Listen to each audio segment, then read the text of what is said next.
Hey everybody, welcome back to the Nerdcast. It is Devin, broadcasting as always live from an undisclosed location in the center of Texas on a pretty chill Friday night, Saturday morning, I guess technically. Late start to the stream, but I'm rounding home base on Tactics Ogre, so I'm just gonna jump right into it. I have been playing this game in a fevered manner offline,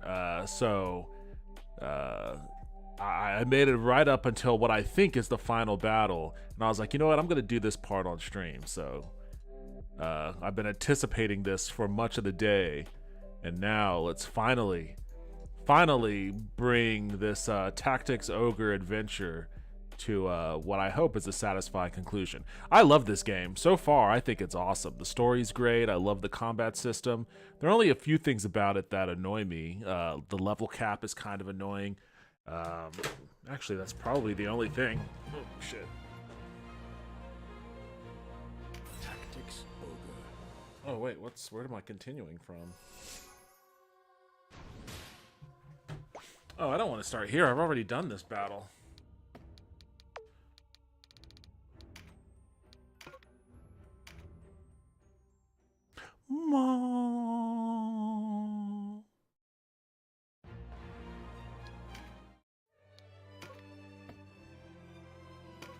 Yeah, here is where I'm at.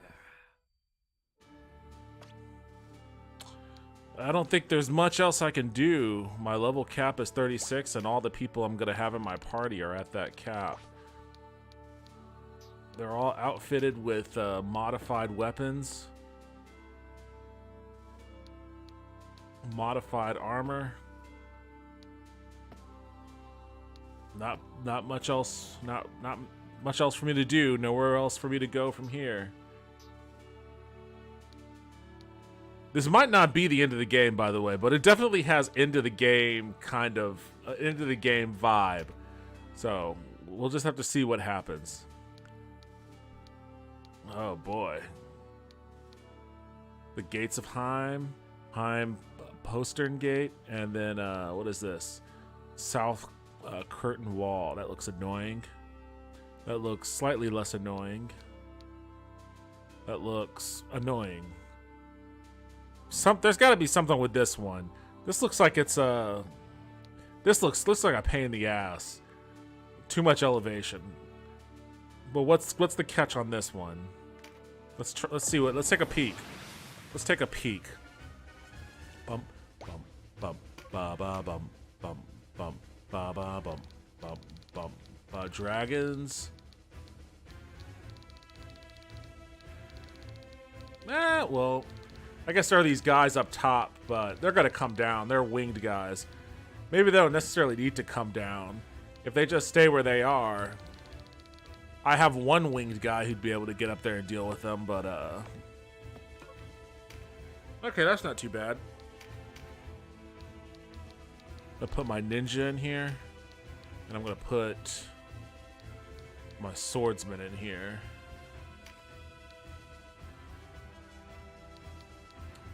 Do I want Morgant, or do I want to put...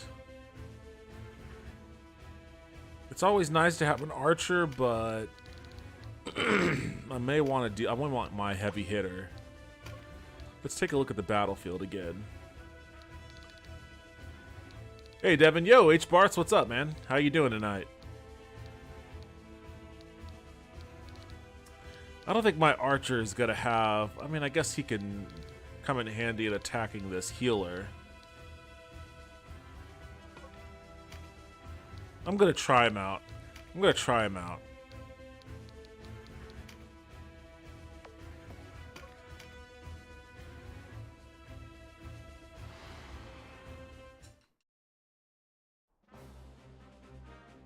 Hold them here!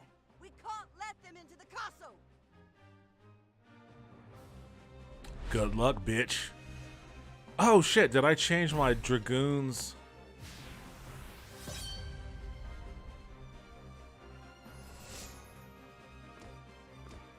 Oh, even the dragons are backing up in a defensive formation.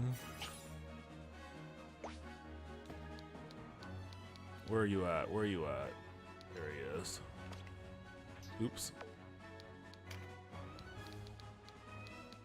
Okay, he does have Dragon's Bane and Dragon Slayer. Okay, good.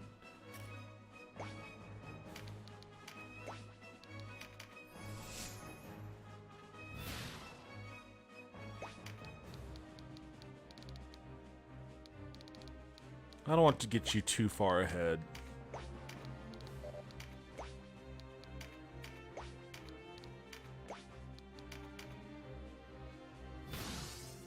I'm going to give Witcher Blood Origin a chance tomorrow since you said it's worth a watch.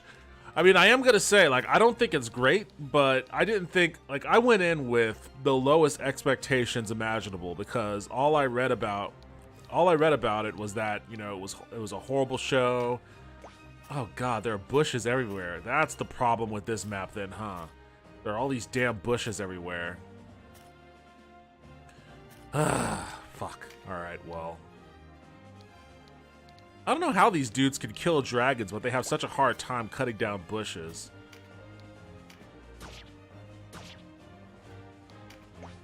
But, yeah, I just heard so many bad things about it. And when I actually sat down to watch it, I was like, oh, wait, this isn't really all that bad. Like, but then again, my expectations were on the floor. But it's a lot like... I don't know if you've ever played tabletop Dungeons & Dragons, but the show kind of plays out like a D&D campaign. It kind of has that familiar vibe to it. And maybe because of that, it ingratiated itself with me a little bit. And I think people watching it, or the people that were reviewing it, were probably expecting like something closer to a traditional TV show, something like Game of Thrones or whatever. And it's not like that. Oh man, I got all my heavy hitters out the way before you did that. I got 3 of them. Yeah, it's not like a traditional TV show. It's only 5 episodes, maybe? 4 or 5 episodes. So it's not a heavy commit. And because it is so short, it does feel fairly rushed story-wise. There's a lot of characters they're introducing, and there's just not a lot of time to really go in depth with their characters. But that's fine, because it's not supposed to be like, you know, you're going super in depth with 7 or 8 characters. All you really need to know is, you know, the basics of the characters and their archetypes. I will say that a lot of the... You know what? I don't want you to get that. Oh, I'll give that to someone else. I will say that, like, I think a lot of the negative... a lot of the negative criticism that the show has gotten probably comes from the men's rights activist contingent who just aren't fans of you know, women-led anything, because the show is very, very ham-fisted. It's very ham-fisted in its girls rule, boys drool kind of undertone. You know, I will say that, like, they don't really do a good job of hiding that, or at least making that not feel so clunky and on the nose. And if you're somebody who's sensitive to that sort of thing, then yeah, you're probably going to be pretty upset by it.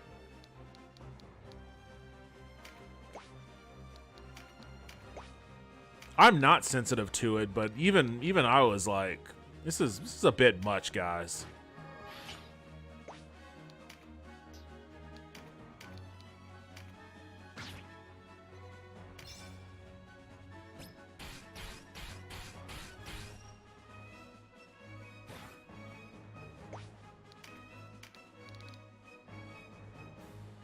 One point. 6 points. See, this is why I didn't want to bring my archer. What about you? How much damage can I do to the healer? There we go.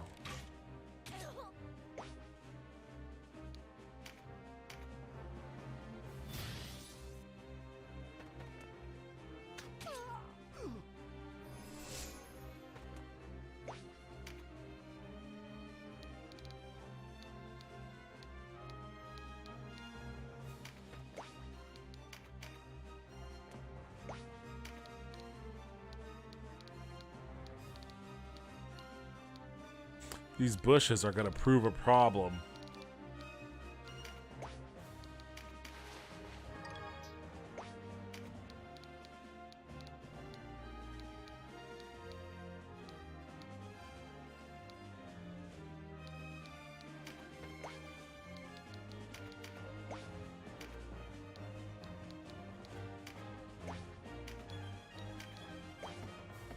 Damn, she's all beefed up with her defense. I don't want to waste my...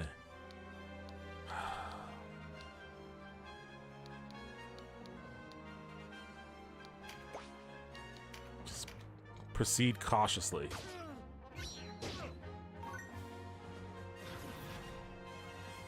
These people are all level 37 too. Like that's the annoying thing is like it caps me at level 36, but then like all of these people are advancing beyond me? Why am I being level capped so frequently?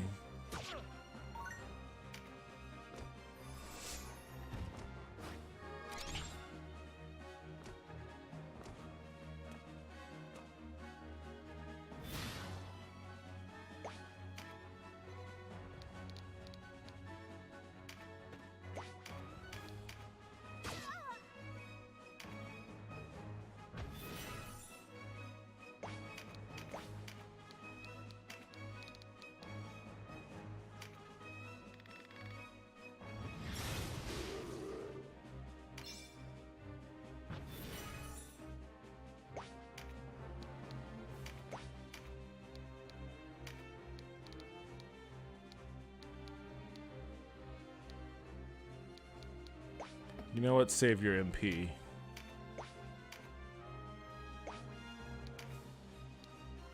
This guy needs to meditate.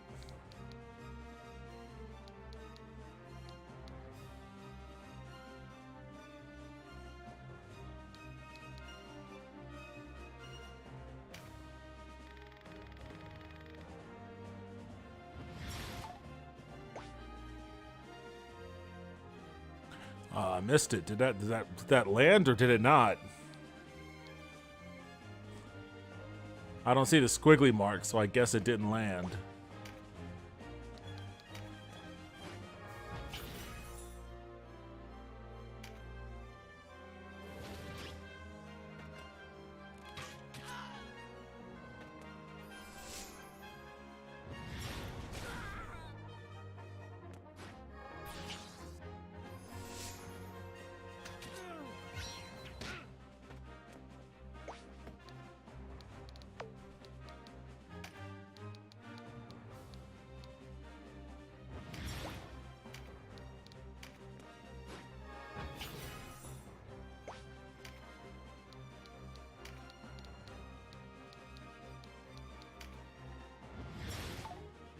How does it miss? It's 77%, man. Come on.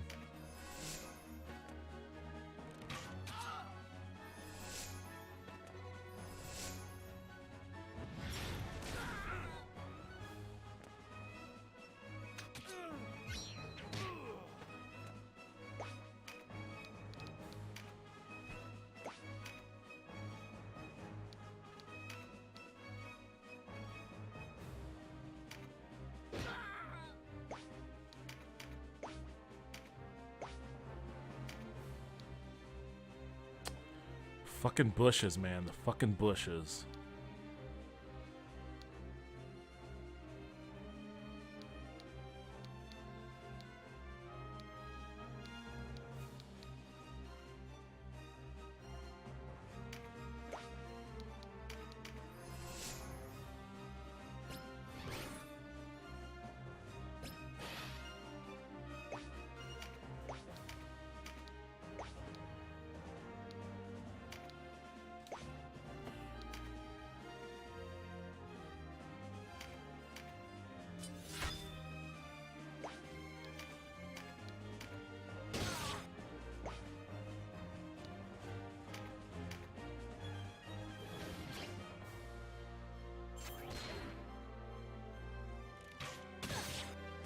Oh, shit.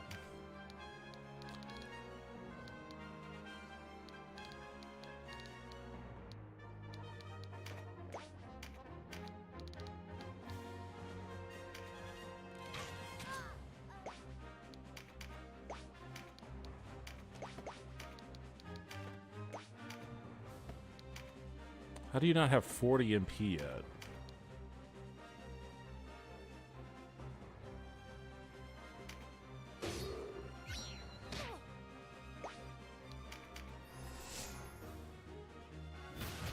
God damn it.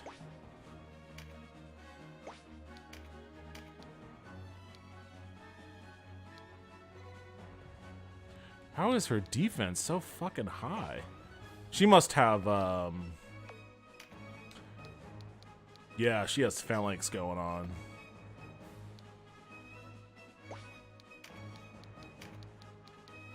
We're 30.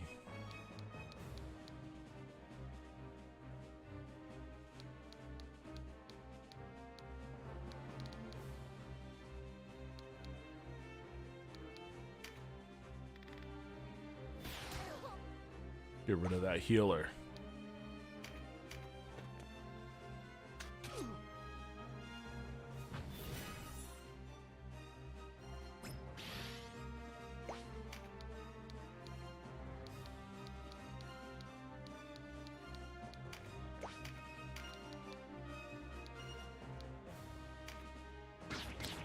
Guess I'll start hacking away at those bushes.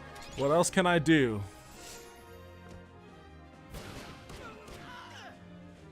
Damn.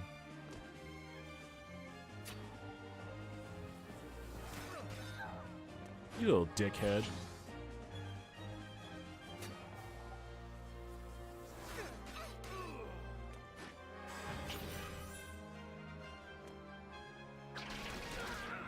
God damn, what the fuck?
Oh, homeboy needs to be healed.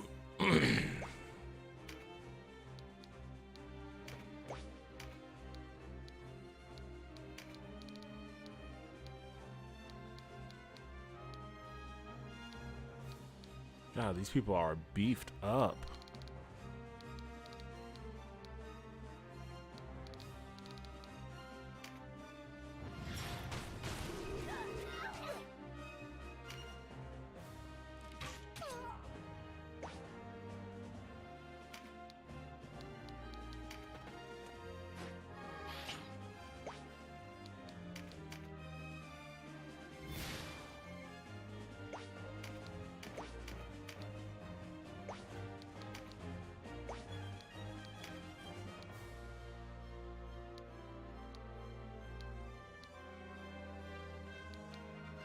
Well, god damn it, why is it gonna do so much to him?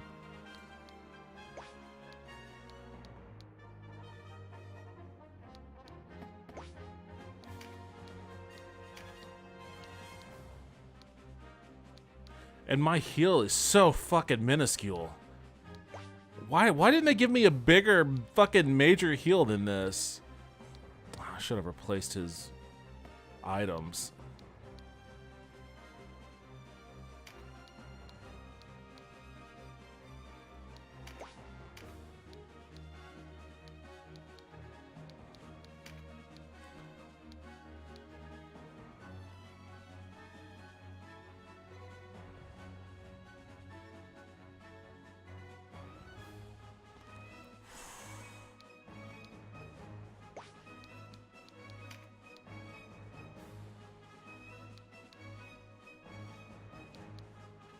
I mean, this does damage, but it's gonna kill my guy because he's right there.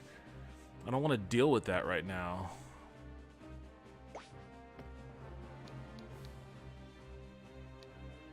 Is it gonna kill any of them?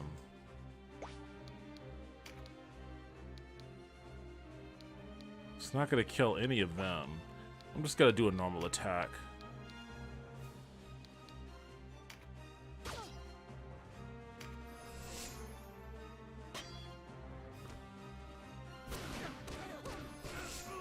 Oh, Jesus, what the fuck was that? Damn it, they killed Denim? Oh, first time chat from Fluffernuff. What's that? An egg and a TM? Okay, hey, what's up? Welcome to the stream. Oh, this is going poorly. Oh my god. This is going very poorly.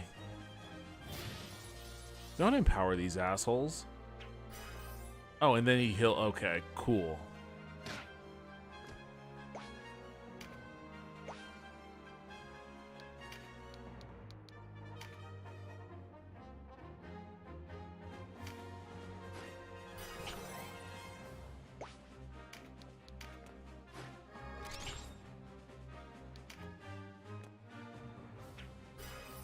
Dude, that fucking throwing those herbs and shit is a fucking real deal killer for me. I don't even know what I want this dude to do.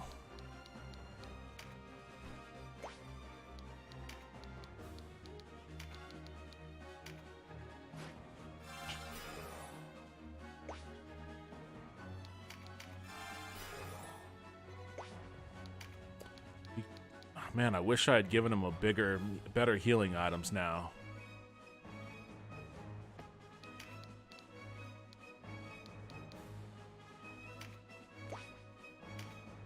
I lost all my MP too. Cool.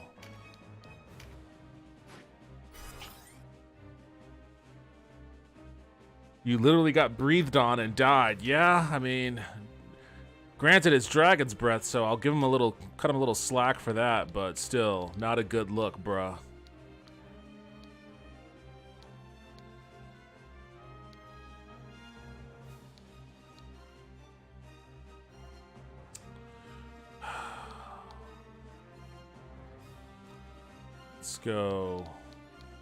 Let's go here.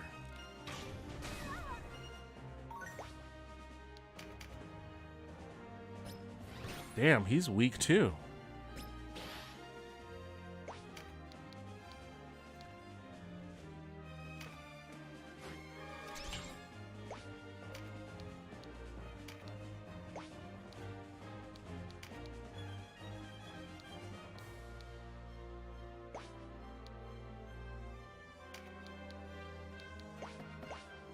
But you're gonna have to be my group healer for the. Well, I don't want to put him right. Guess it doesn't really matter where I put him. He's gonna get hit by an AOE anyways. But yeah, I bet this isn't gonna heal as much as it needs to either. 116? Are you kidding me? That's nothing.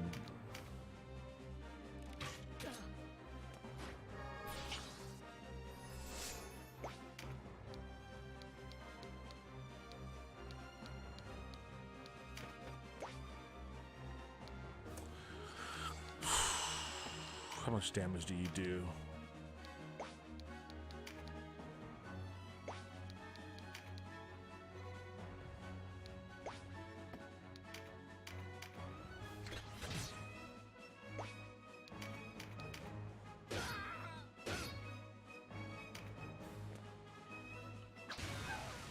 What the fuck? Oh, give me a fucking break on that one. She's fucking, we're all getting fucking toasted by these dudes. It doesn't make any sense. Why are we getting so goddamn roasted? Why hasn't my healer had a chance to move yet? Do you think it would be considered a war crime to use dragons on the battlefield and not brush their teeth? Well, I guess it depends on how toxic their Dragon's Breath is. Dragon's Breath is clearly plenty toxic. So, oh jeez, are you kidding me? That's why she's been a bitch to kill. I don't know if it rises to the status of war crime, but you might not be too far off there. You may be onto something. I don't know if this world cares about something like war crimes.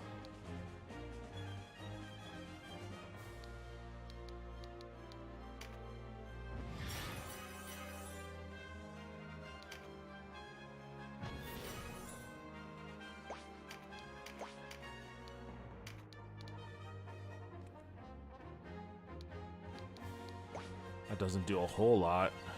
I can't use my... I gotta find a way to get my mages involved in this better. Because they're the only ones that can do consistent damage to these people.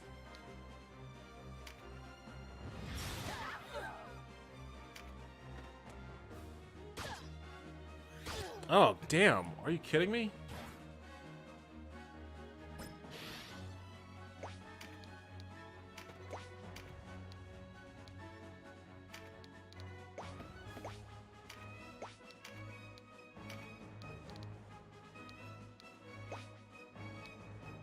Meteor Strike is what I want. I mean, that's not going to kill him either. Maybe I do want Paralytic Wave.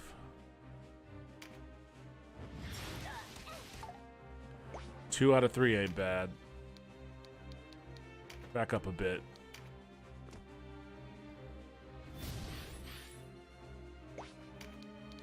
Alright. Coming up from behind. Like a fucking serial killer. Let's do some damage to the back line here.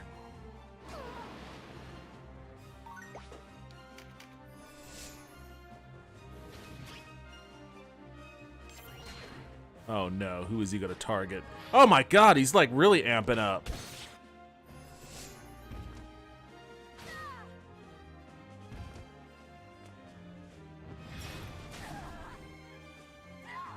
My healer's down.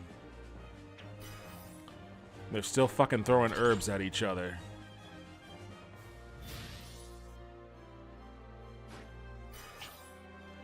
God damn.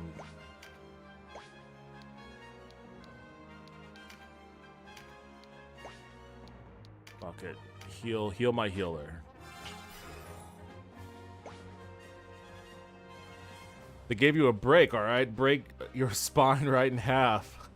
The funniest thing to me about the whip having a water-based finisher means that they're literally hitting you with a wet noodle. I mean, a wet noodle can hurt sometimes, man.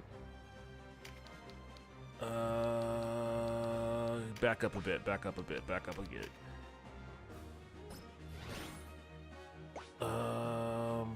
Dude. Can you do that again? Is it gonna heal this person? I don't want to heal. What else can you do? What else can you do? Lion Dance. Strengthens nearby. I don't want to do that either. You're not strong enough to deal with any of these people. Let's back. I can't move, can I? No, I'm trapped. Alright, well, you know what? Well, while you're in this position, bring my ninja back. And then just kind of hang out. I can't really move her anywhere either.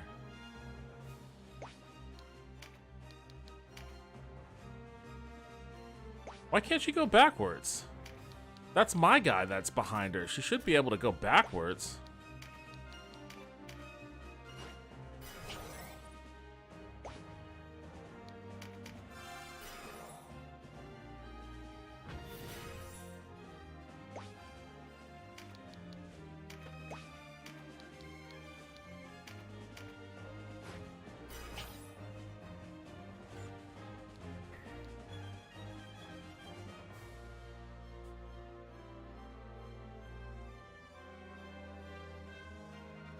Alright, first time chatter from a bot.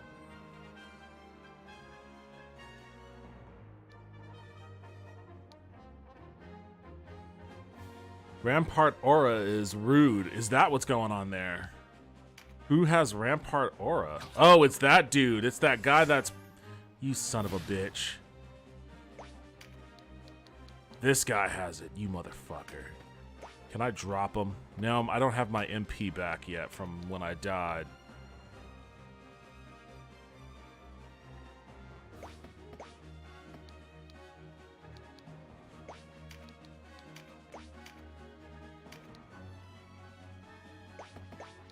Who are you? Oh, you're my person.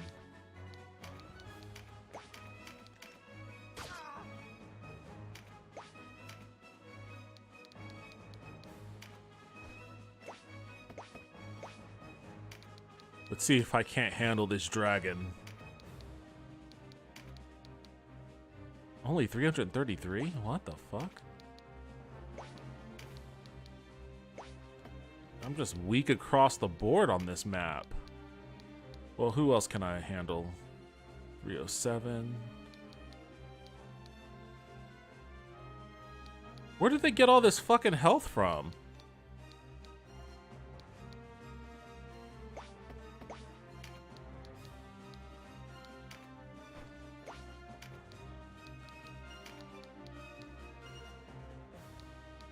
She out of my... She is.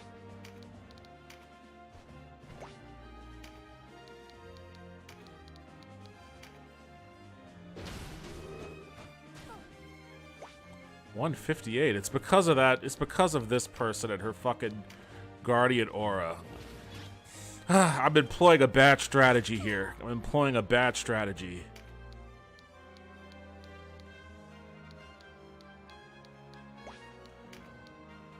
Oh, and he doesn't have any MP either. So, all of these motherfuckers also have Rampart Aura, so I just can't do any maneuvering.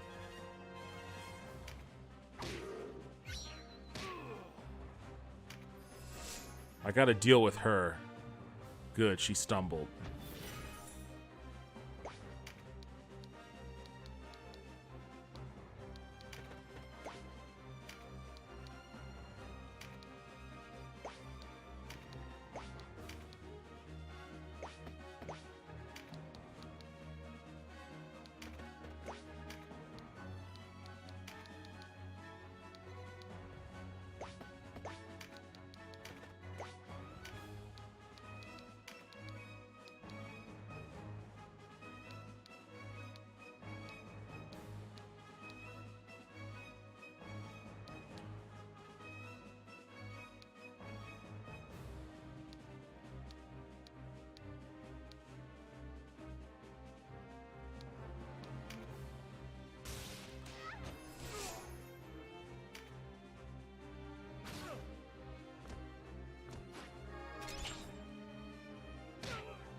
Let's see if I can't take another one off the board for him.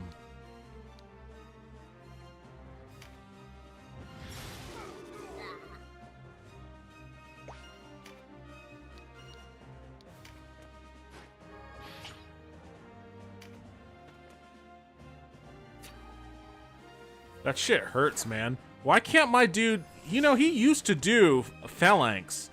And Phalanx was very helpful, but all of a sudden he just decided he doesn't want to do that shit anymore.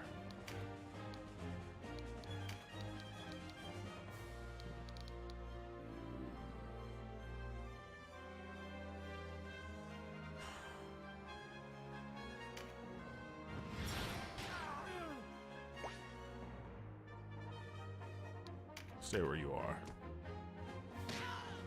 Alright, that proved to be a poor decision. You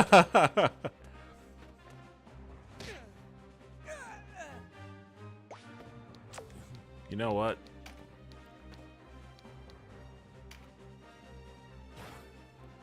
Instead of doing that, why don't we, oh, I can't even walk. This guy's Rampart Aura is really a problem.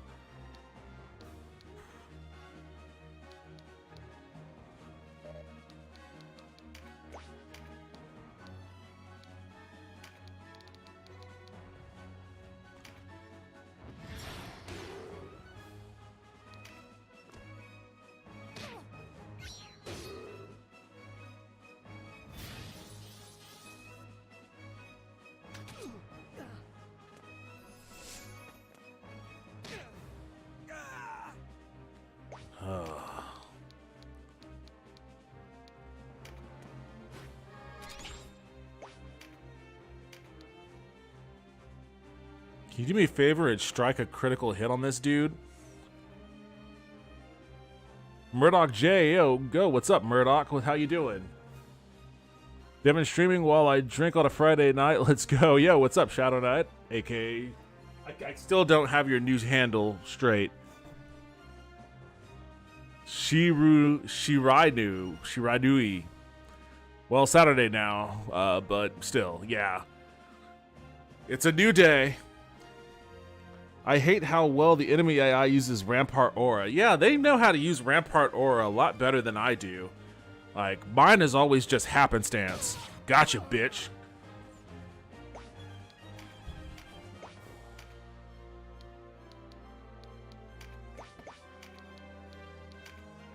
Can I reach from over here? If this is any indication of what the inside of this palace is gonna look like when we get inside, like, we are ill-equipped for this shit. Like, we're just too low level. But there's nothing we could do about it because we're level capped.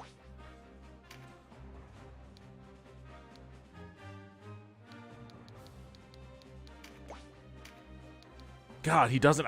that's a fuck up on my part. Not giving him better healing items.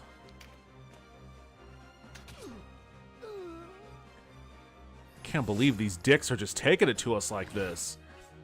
We've killed at least 4 of their people, including their healer. I don't know how they're still just dropping us like this.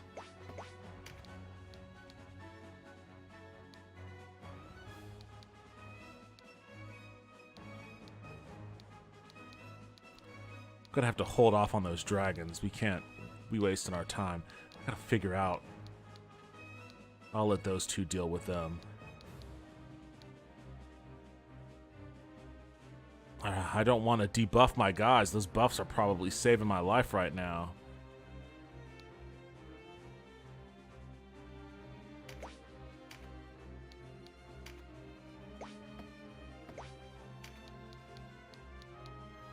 This is just a solid line of enemies right here.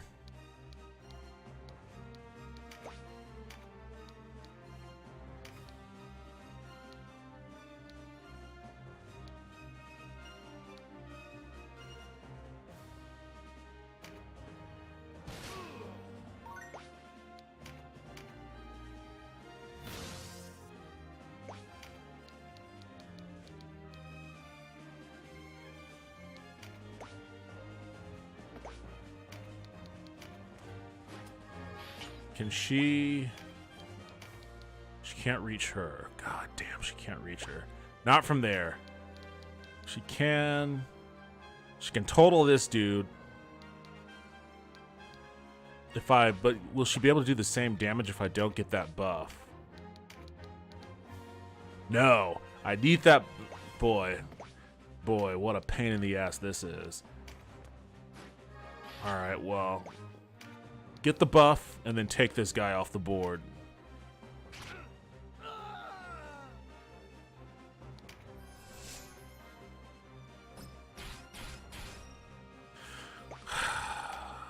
What do you got? I shouldn't have brought him. He's so weak. 6 points. He can't do anything on a basic attack. I guess 141, but that guy has so many hit points. It's not even worthwhile focusing on him.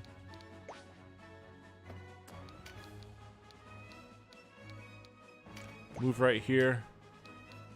Heal our guy.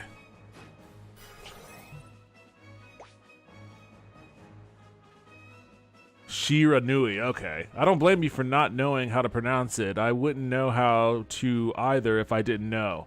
I mean, I just can't see it. I have my chat way over here, and the text is really small, so I have to like squint and make sure I get all the letters in there. Got it from a game I first played quite some time ago when I was younger called Okami. I remember Okami. Okami was like the one FromSoft game that I actually liked. I think that was Okami. Or was that Otomi? Was it Otomi or was it Okami? I can't quite remember which one was the FromSoft game. Holds a special place in my heart. Still one of my favorite games of all time. I think Otomi may be the one I'm thinking of.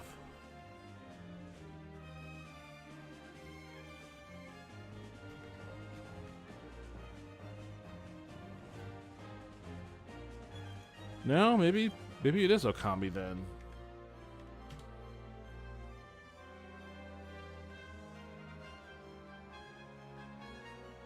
Oh wait, Okami is the Konami game about the wolf.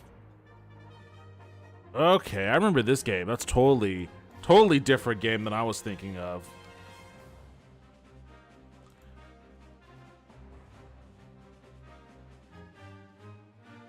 Let's see, the game that I was thinking... Oh, stop it. Don't go back that far.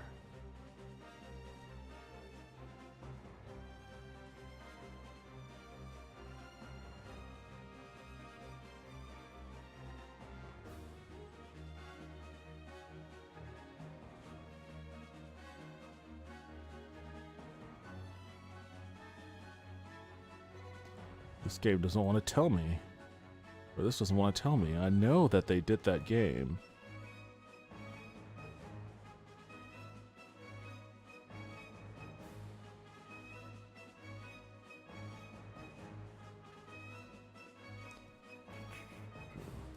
Let's see. It'll be on this list here.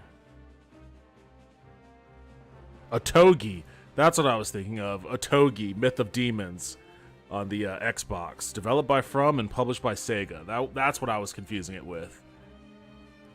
It was developed by Clover Studio but put out by Capcom. Wasn't From Software. Yeah, Otogi was the one I was thinking of. Which is also a really cool game. Alright. You did your duty. We're getting somewhere. We're slowly do Mother's Blood. Okay, awesome, awesome. Now, who needs a heal?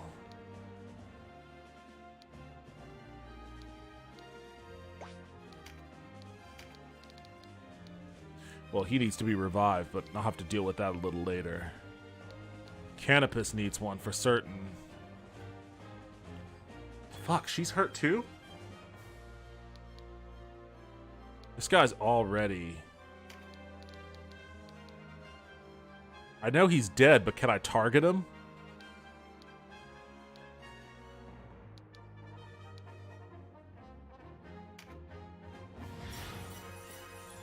Okay. That'll have to do for now. What the fuck is this? What was that? All of a sudden they could whoop out some bullshit, hurt everybody on the screen attack? I don't have a hurt everybody on the screen attack. Alright, go back. Now that I know you're about to pull that bullshit out your ass.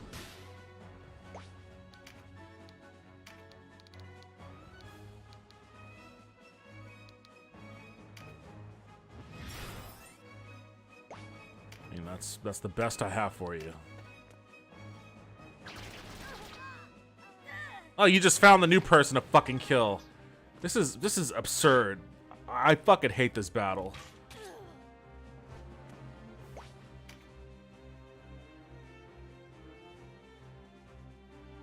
What do I want you to do?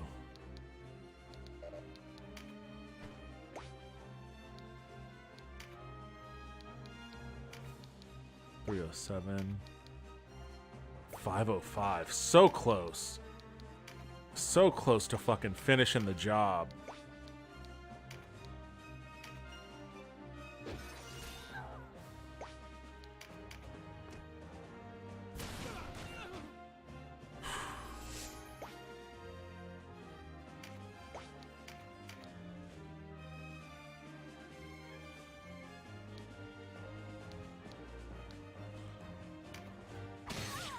God damn, you couldn't have done that earlier? Get out of there, get out of there.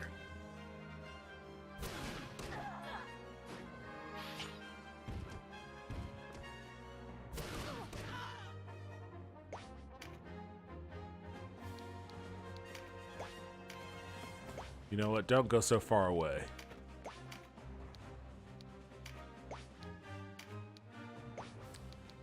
Actually, how much is this gonna? 284.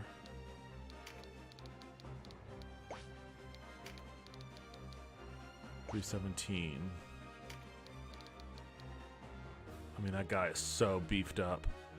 266. 230. Okay, so Word of Pain is more on this guy's.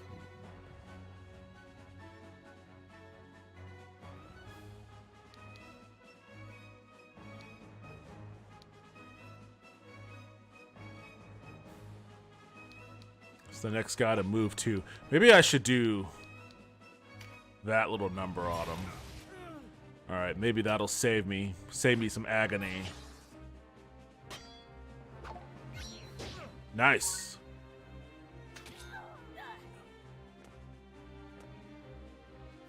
Oh, come on.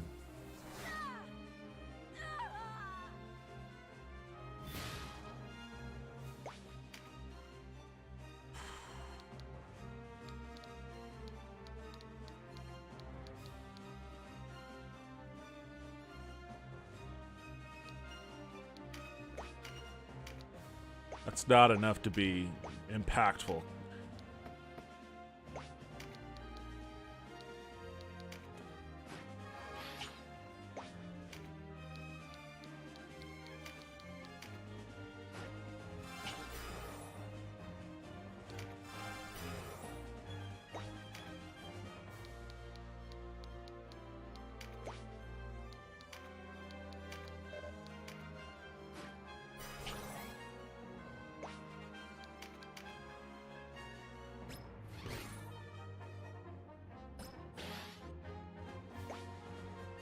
Although, if I'm being honest, I've never been a big fan of From Software games, me either. I get the appeal is mostly the combat, but like to me, that's all the games have going for them. It is, I mean, it's just a different variation of a hack and slash game, and I don't really particularly enjoy the combat mechanics of their games. Especially with the lack of fun movement, but that's just me. It's the same reason I don't enjoy Monster Hunter games, though, but to a further extent. Games are very clunky and slow. I have Monster Hunter of some variety. I forget which one. I have it on my Xbox, but I've never played it. I don't know why I bought it. I bought it and then just sat on it. Where are you at? I'm probably not going to be able to do anything against you. I don't have enough MP. I mean, I have enough for... I should really heal myself.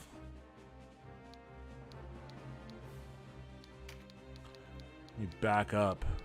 I gotta get out of the way of being in an area where people can just group attack us.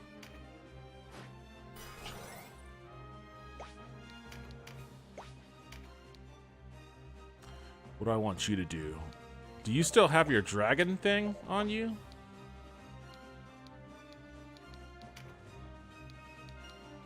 No, you've got Eagle Eye. Buddy, I need you to start beefing us up for dragons again. You need to be healed. He needs to be healed. I'm gonna heal him.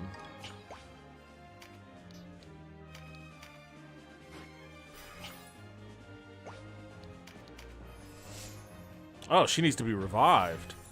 Oh god, my healer needs to be healed. Fucking A.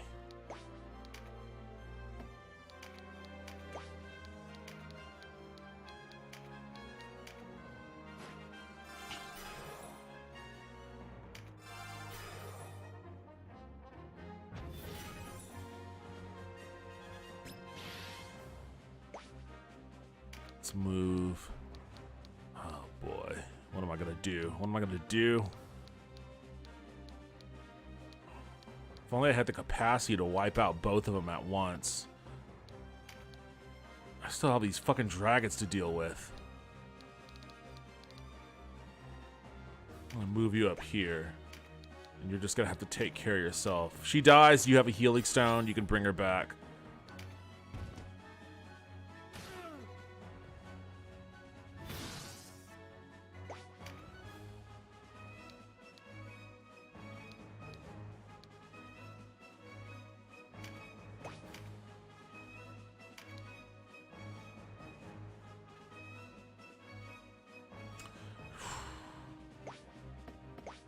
Who is this person that's next? Is it you? It is her. I don't have the means to attack her, and even if I did, it wouldn't kill her.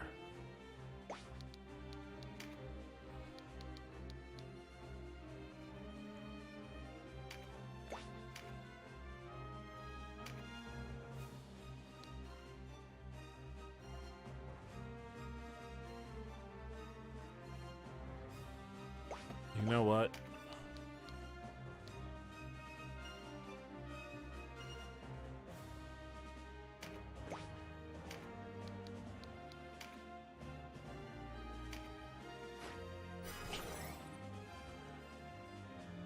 Stopping in for a like. Hey, thanks, Dad Dude Vince. I appreciate that.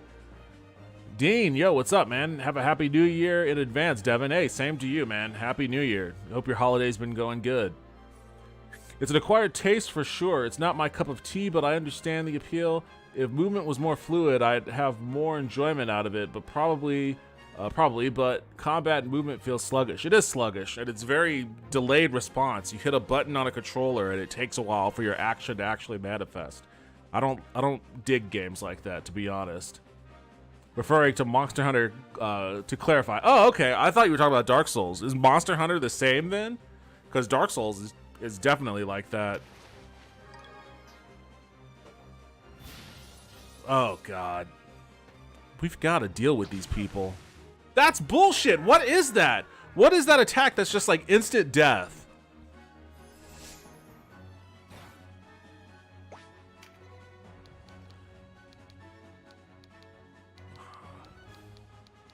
All right, heal the wizard. Heal the wizard.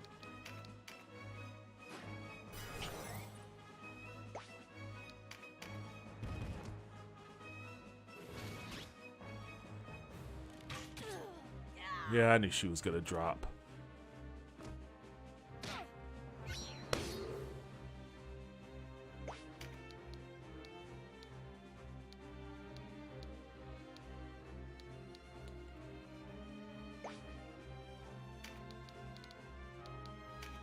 You're a rampart aura, it doesn't matter to a dude with wings. 247. Why is he so goddamn weak?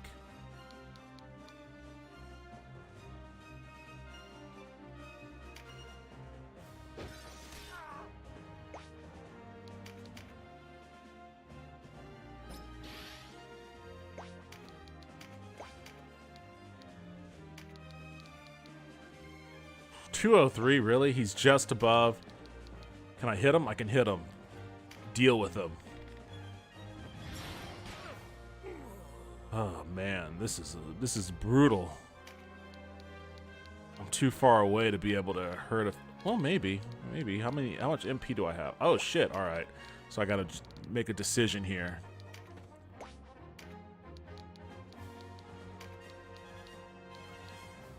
Man, all my targets are at full health. Well, that guy's hurt.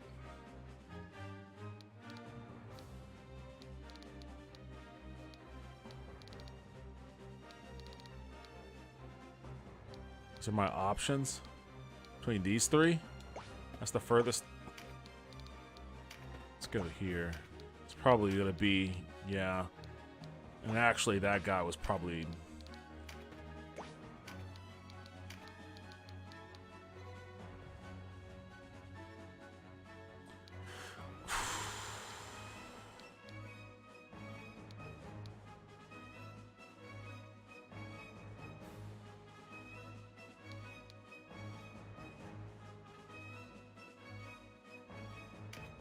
Going for that guy. Oh shit! Nice. Oh. Fucking handle that guy. Deal with him. Deal with him. Deal with him.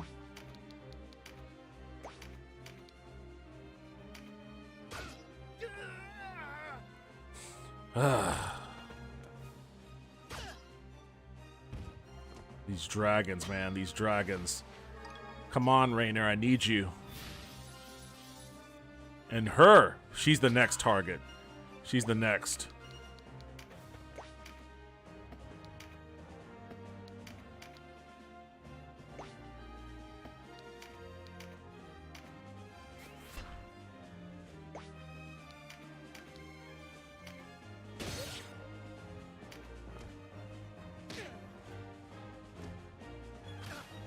Oh, fuck. You're not doing me any favors by not doing your beast thing.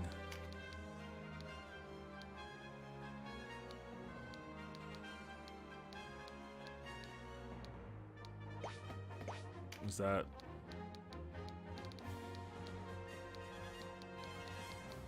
I'm assuming that's too far out of my range. Yeah, it's way too far out of my range.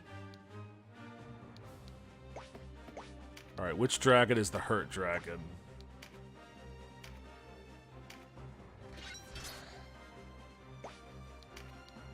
Oh, I can't use that anymore. Ah, I didn't have enough MP for it. Fuck. Well, I'm gonna have to rewind on that one. Well, this is the hurt. Well, they're both hurt. This is a little bit more hurt, though.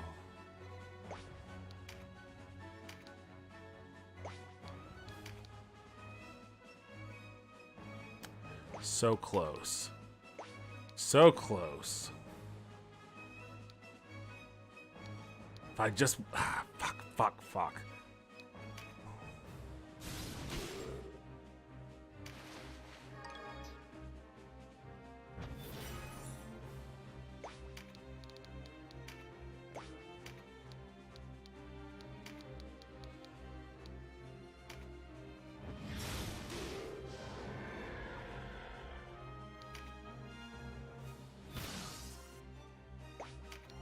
Sucks that she's still silenced.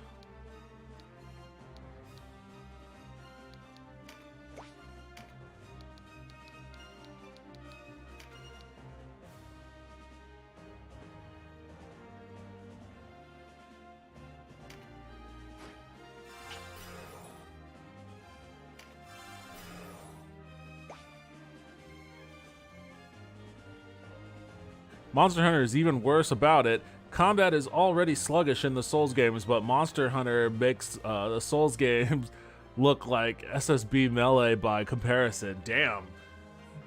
That's what I would call a stinging indictment. Maybe one of these days I'll drag my Xbox out into this room and play oh geez, who is he? Oh, he's going after my wizard, isn't he? Yep. Bring one to life, lose the other. That's how it's going in this battle. Let's see if I can put one of these bitches to sleep. You. Let's see if this works. Nope. Well, I am just happy to do damage.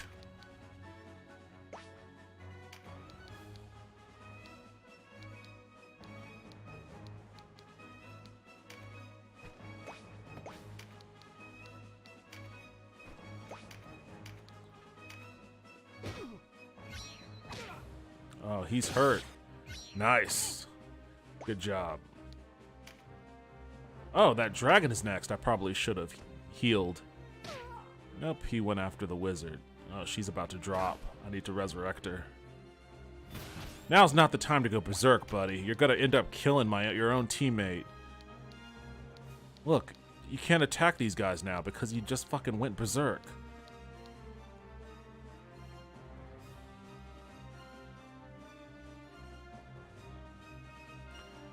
God, man, what a fucking... All the times. I'm gonna have to waste my MP just so I can keep some of my guys alive.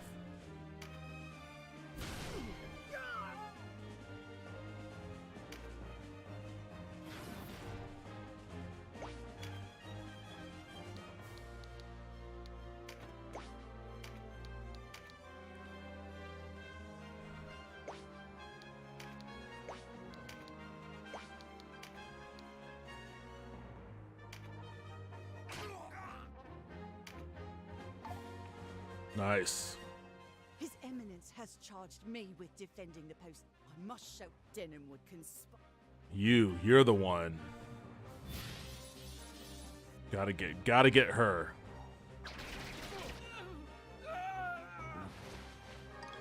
Let's focus our attacks on her. Punch a dragon in the face.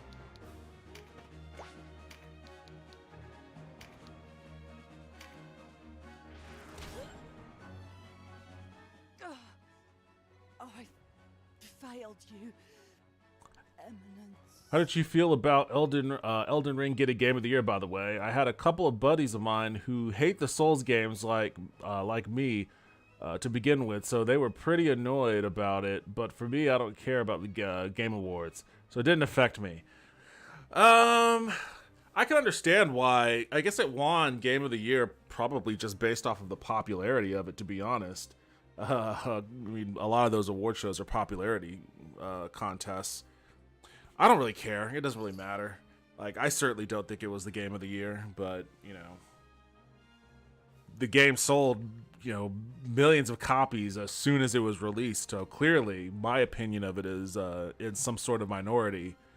But, you know, it is what it is. Congrats to the dev team.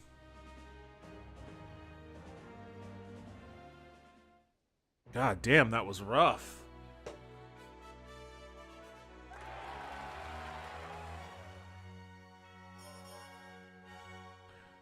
I gotta increase my level cap here.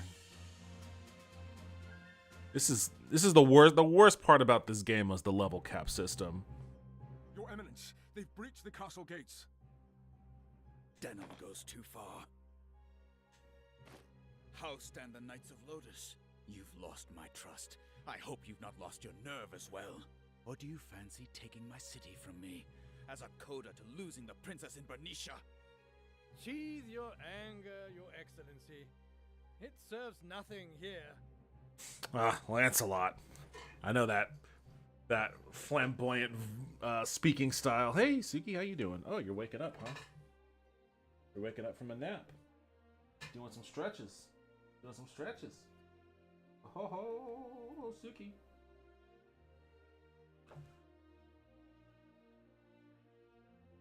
It's wild to me this was an N64 title. I don't think this was on the N64. I know Ogre Battle 64 was on the 64. I think this was SNES, which, you know, is probably even crazier. Let me see. I mean, there were so many re-releases of this game, though. It was also on the Game Boy Advance, I think. Like, I've been wanting to play this game since the 16-bit era, so I'm super stoked that I finally got a chance to play it. Let's see. Tactics Ogre.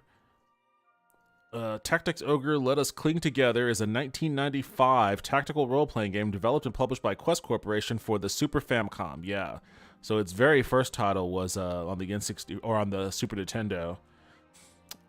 It was the second in the series though, because I think Ogre Battle was the first one.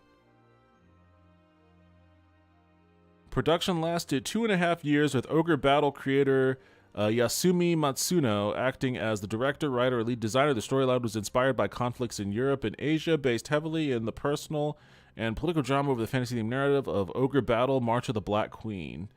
Yeah, Ogre Battle is the first one. How many re-releases of this?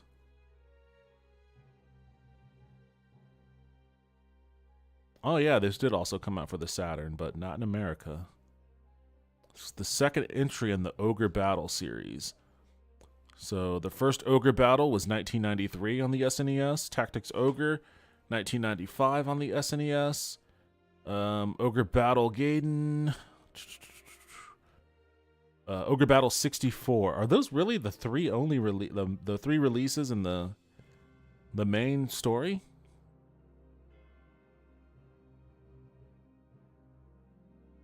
Yeah, because after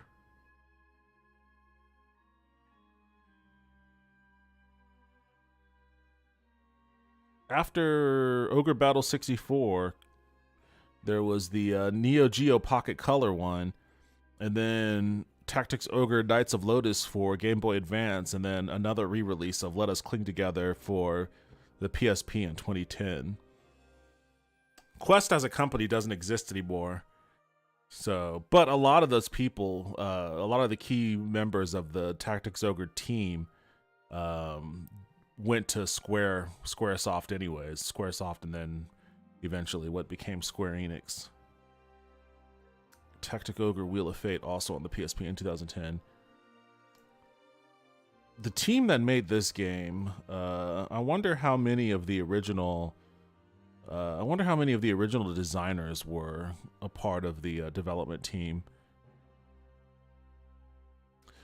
The original Tactics Ogre was developed by Quest Corporation as part of the Ogre Battle series, directly following the success of Ogre Battle: March of the Black Queen. Production was led by series creator Yasumi Matsuno. So Yasumi Matsuno. Oh wait, hold on. This is talking about the original.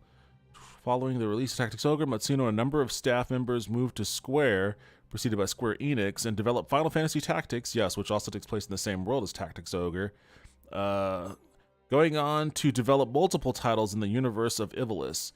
Quest Corporation continued production on the Ogre Battle series until it was purchased and absorbed into Square following the release of Tactics Ogre: The Knights of Lotus in 2002. Matsuno remained at the company until 2005, when he left during the production of Final Fantasy XII, citing ill health. Final Fantasy XII also taking place in the world of Ivalice, and probably the last Final Fantasy game I actually liked. That game is very underrated and very awesome. Concept work for a remake of Tactics Ogre began in May 2007 at Square Enix following the release of Final Fantasy Tactics: The War of the Lions, an updated port of the Final Fantasy Tactics for PSP. A remake had been demanded by both fans and staff, with Square Enix approving it when suggested by Hiroshi Minagawa, one of the original game's artists. At this early stage, it was to be a faithful remake with minimal changes. Minagawa wanted to reassemble as much of the original staff as possible for the project. This included bringing back Matsuno, who by this time was working in a freelance capacity with Sega and Platinum Games on Mad World. Matsuno initially refused, but when Minagawa changed the plans so the remake would include changes for the modern audience, he agreed to join the project. Minagawa described Matsuno's presence on the remake's development team as essential. So this has been many years in the works. Minagawa took on the role of director. His main role was to organize the in-house staff and coordinate with the team divisions. Matsuno returned as designer and writer. Other returning staff include original artists Akihiko Yoshida and composers Hitoshi Sakamoto and Matsuhara Iwata. Matsuno played a role in gathering the original staff after coming on board. It took a year to get all the staff together for the project and ensure their schedules were free. Then 3 years to develop the game. It was produced by Iesuke Yokoyama, who had previously worked on Final Fantasy XII Reverent Wings. The programmer was Takashi Katano. Alongside the returning staff members, the team included people who worked on Ogre Battle 64 and Tactics Ogre Knights of Lotus, some who worked on Final Fantasy Tactics series, and staff members completely new to the series. Minagawa commented that the new staff members, fans of the original game, remembered the smaller details better than the original developers. That's fandom for you. The compact nature of the team allowed small, detailed adjustments to the game without causing problems. Well, that's certainly for certain. So yeah, this game, I guess, has a... Oh wait, this was for Tactics Ogre, Let Us Cling Together. Okay. That makes sense. That makes sense. I don't know, but I... Oh, that's weird. I clicked on Tactics Ogre Reborn. It took me to the 2010 page release. Let me see.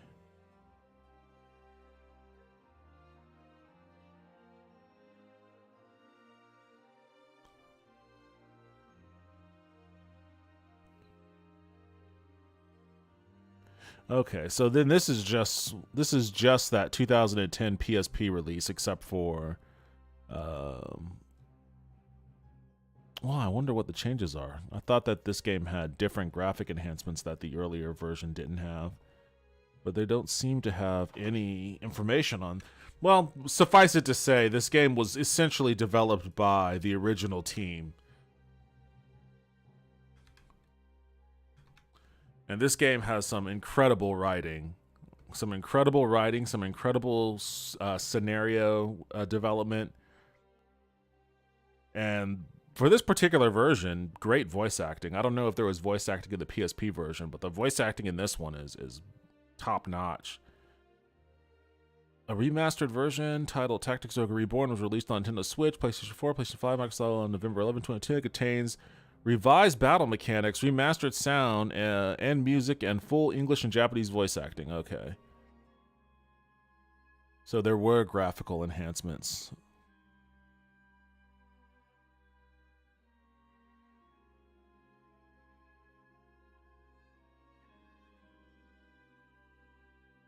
All right. Interesting. Tactics Ogre Reborn was the highest selling physical game during its first week of release in Japan, moving 36,783 units on Switch, 12,688 units on PlayStation 4, and 7,805 units on PlayStation 5 for an opening week total of 57,256 retail copies sold. Man, those numbers are a far cry from what they used to be. I guess nobody is purchasing physical media much anymore. Appear to be embattled, Your Excellency. A jest, yes? We are two rabbits in the same pot. Is it the largely uncontested loss of Fidak and Barnisha that weighs upon your shoulders, or shame at your own inadequacy? Perhaps you should ride out and face our foes if you do not wish to become even more of a laughing stock. I did not come to talk strategy. Yeah, Tactics Ogre. Yo, what's up, Nate? How you doing? I'm come to bid you farewell. I am super happy to be playing this game after all the years of wondering how awesome it actually is. The answer is it's super awesome. You would abandon us, your allies, now? Your Excellency should learn to govern his tongue. Had you but followed our instructions, none of this would have come to pass. I include the matter of the princess when I say this. All you needed to do was abandon that Eltanaha puppet of yours and offer up the throne. It's what the people wanted. Eltanaha. Your counsel is not welcome here, knight. Do you not see? You are defeated, Your Excellency. Huh. Oh? Truly? It is you who have lost, sir. Betrayal! Double cross! Triple crosses! What madness has come over you? Oh, man. Doing good. There's so many JRPGs getting re-released now. It's great.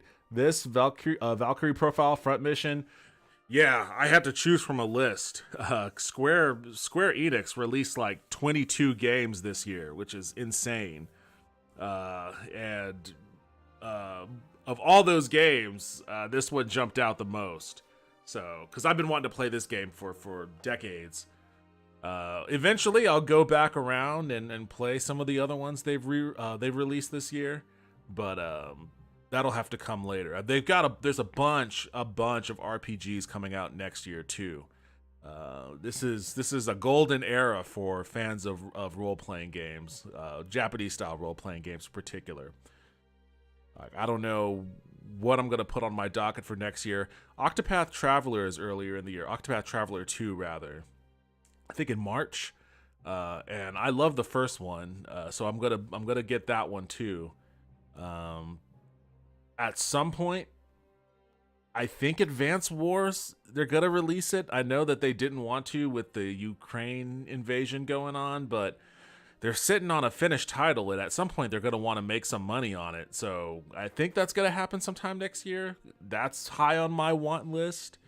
Yeah, man, gotta get to Babylon Falls at some point. I've never even heard of that one. Oh, dude, Octopath was the shit. Yeah, that game was awesome. I loved it. You know, and I need to replay it too. It's been a while. I think I played through it twice when it first came out, but it's been a minute. It's been a minute. I mean, there's too many. There's too many here.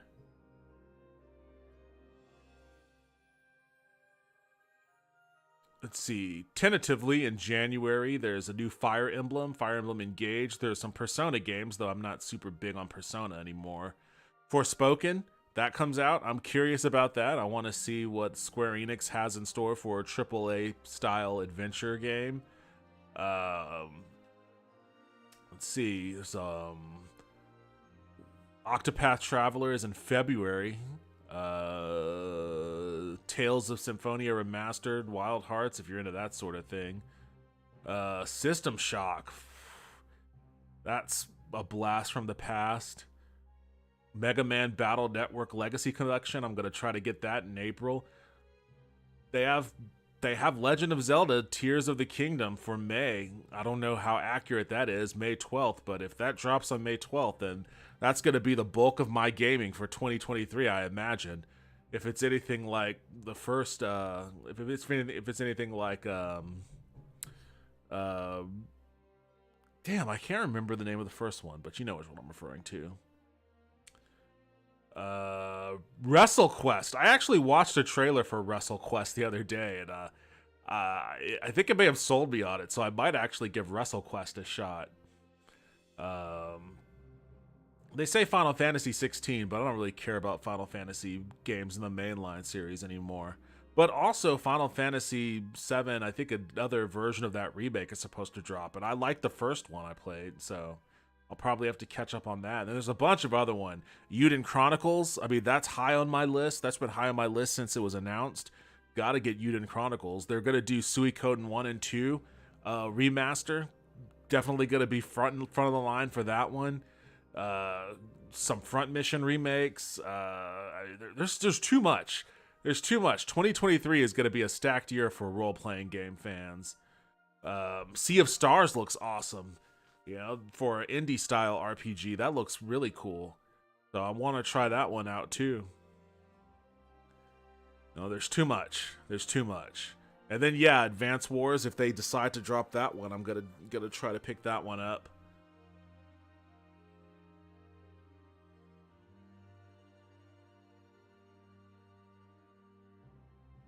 Oh, I'm kidding. Babylon Falls is not good. I've never heard of it. I don't know what it is. I was totally prepared to add it to my list of games to check out. Square Enix plus Platinum made a live service game, and yeah, oh, that one. I did watch a video over that. Yeah, and it was widely panned, I believe. Is that the one that kind of looks like an MMO? I don't know if it is an MMO, but it kind of looks like an old MMO, like a dated one. I saw some video and was like, nope, pass. I really hope Tears of the Kingdom brings back traditional dungeons like in the previous 3D Zeldas. I hated the Divine Beast, gotta be honest. I understand that. I liked the Divine Beast. I don't know how I feel about traditional dungeons. I don't think I have strong opinions either way. I mean, the traditional dungeons were fine. They're well designed. The Divine Beasts were well designed too, though. There were some really great three-dimensional puzzles going on with those things, and it took quite a bit for me to like wrap my mind around how you solve some of those things. It was very creative. I didn't mind the Divine Beasts. I would kind of want a combo of both. I would want some traditional dungeons and some Divine Beast type dungeons too, or Divine Beast type bosses rather. That's kind of what they really were. That's how I feel too. Breath of the Wild, that's what it was, Breath of the Wild. That's how I feel too. Breath of the Wild just didn't do it for me. Man, I fell into a deep rabbit hole with Breath of the Wild. I just liked zoning out. It was a veg out game for me. Just zoning out, wandering around the world, doing the shrines. It was fun. I had fun with that game. Like, I recognize everybody loves it, but I want a more curated Zelda experience. I think that's the thing for me is like, a curated Zelda experience always lost my interest at some point. Like the first Zelda game I actually beat was Link's Awakening remake on the Switch, which was fine, but I mean, it was a total Nintendo Power game. I would have never been able to do it if I wasn't like on a wiki page, you know, walking me through some of those esoteric puzzles. But it was fine. It was fun. It didn't, you know, enthrall me the way that Breath of the Wild did. Your time. I think Breath of the Wild is a Zelda game for non-traditional Zelda fans or non-Zelda fans in general. Like if you like, you know, Majora's Mask or you know the other Ocarina of Time, then you know Breath of the Wild probably isn't going to be your thing.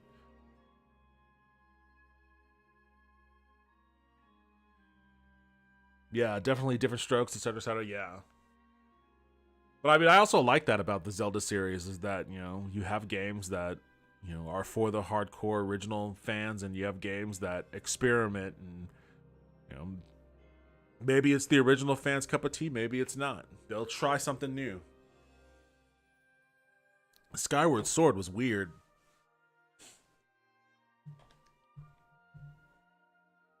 Do we have another double cross?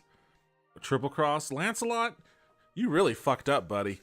Walking around bragging the way that you have. You see, and now I can't leave either, can I? Nope. Alright.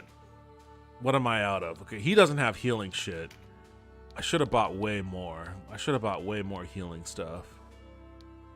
These Min Leafs aren't going to be enough.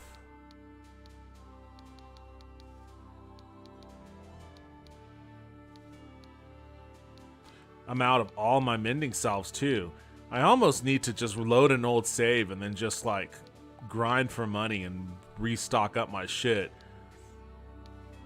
Cause if any of those, I don't have any blessing stones either.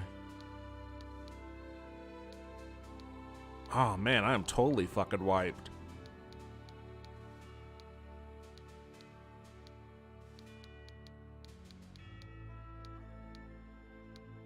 What should I do?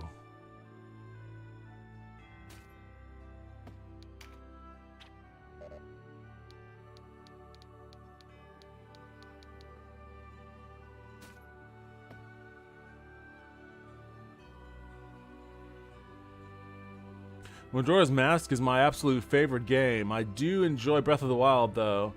I just wish they changed some things about it. I do like they went for a more open world approach, but man, bring back dungeons, please. Yeah, I don't see why they can't do open world plus, dungeons. Favorite Zelda, I should say, not my favorite game, but it's up there. Okay, I figured that's what you meant. Best recent traditional Zelda game was Darksiders 1. I never played that. I always wanted to play that. I always meant to pick it up, but I just never did. Oh, all of my dudes are... Oh, we're all out of blessing stones? Okay.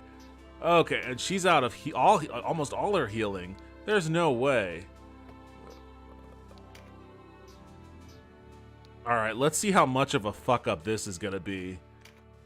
I should just bolt. I should load a save. I'm gonna need more healing items than what I have.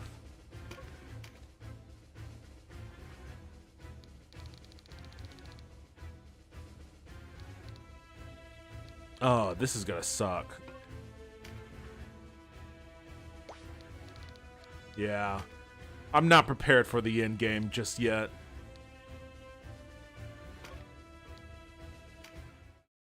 I'm not prepared for the end game just yet. I need way more healing items. Tactics Ogre.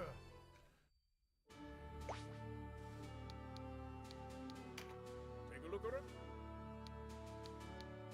I only have 5,000. Jeez. I've got nothing.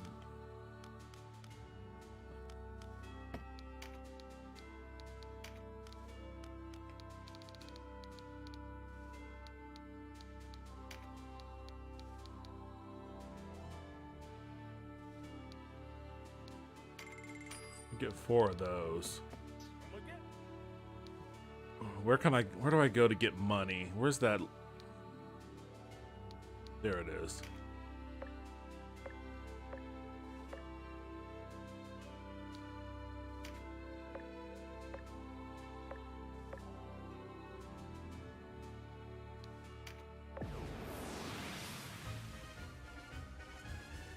Though, to be honest, when it comes to games that are like Zelda, Okami is by far my favorite. I honestly think it's better than every Zelda game in the series, even though I know that's a bold claim to make. Okay, so clearly Okami is your jam. Darksiders is 90s edgelord Zelda with Joe Mad art. Yeah, I remember. It was developed by a studio that used to be here in town. I don't know if Vigil, right? I think Joe Mad has Airship Syndicate here in town now. I don't even know if Airship Syndicate is still around. But before Airship Syndicate, it was Vigil, and I know that was a big title that they were working on here. I tried to get a job there when I found out about it, but that didn't work out. I was always curious though, just because it was Joe Mad. Instead of getting the hook shot and using it to work through a water dungeon, you get the abyssal chain and work through the sunken abattoir. Okay, yeah, that sounds pretty D&D edgelordy.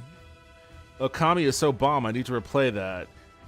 Airship's still around. They got that League of Legends money. Wait, what do they do for League of Legends? And their games are so good. I've only played Battle Chasers, and that Battle Chasers RPG was fun, but I haven't played anything beyond Battle Chasers. I didn't know they did anything with League of Legends, but that makes 1000% perfect sense. Glad someone else has played that one. It's so good. Fell in love with it when 13-year-old me first played it. Jesus, man. Making me feel old. I mean, Okami came out in, what, 2006 or something? They did Ruined King, which is basically Battle Chasers with LOL Coat of Paint. Okay. Ruined King. That also sounds pretty D&D edgelordy.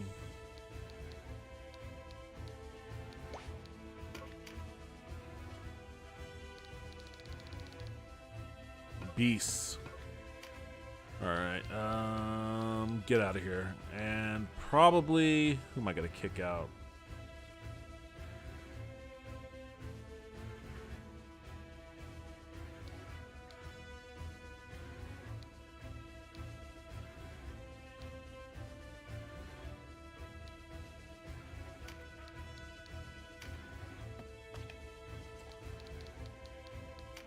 Let's get your Beastbane going.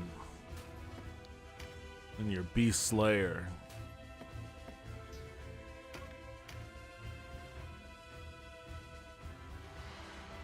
Yeah, 2006, but I didn't play it till a bit later. I played the Wii version release all the way back in 2010. Alright, man, I was just popping in to say, hey, Happy New Year, and have a good one. Hey, thanks for stopping by, man. Happy New Year to you, too. And I hope you have a good celebration, and I hope that the next year brings you lots of cool stuff. Or at least better stuff than what last year brought me. Take it easy, man. Let's see.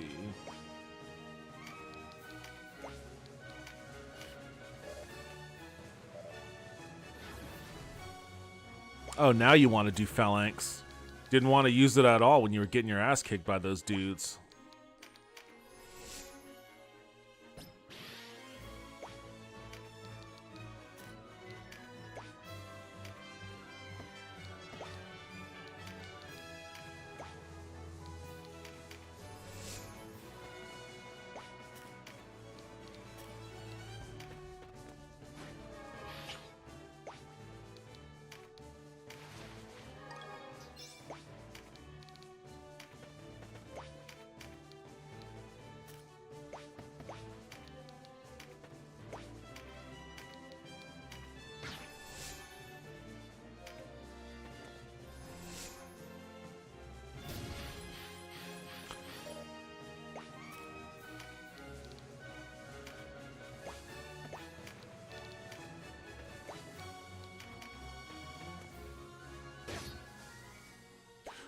But I'll stop nerding out about that game because honestly, I could gush about it for hours.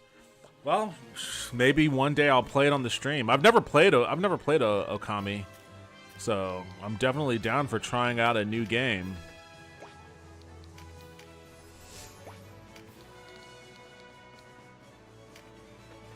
Did they ever release it on like Steam or anything like that?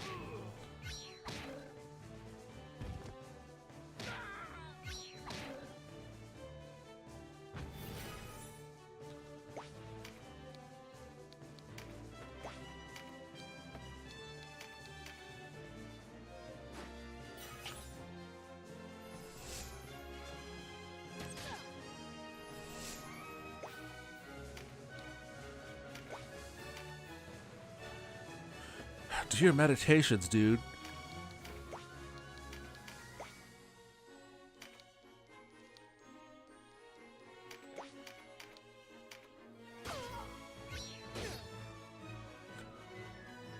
Yeah, it's on Steam also. Okay, well, shit. Maybe one day I'll download it on Steam.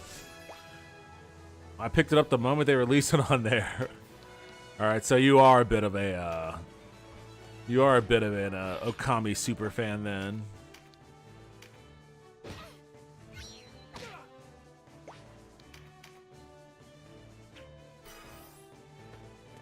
These dicks and throwing their damn healing items.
Oh. You dickhead. Oh, they're gonna finish her off, too. Ah.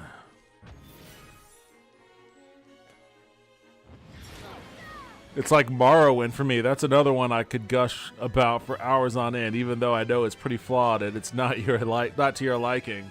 Fair enough. Hey, to each their own. I'm sure there are games out there that I could gush about that people don't really... Dude, why aren't you meditating? What is going on here?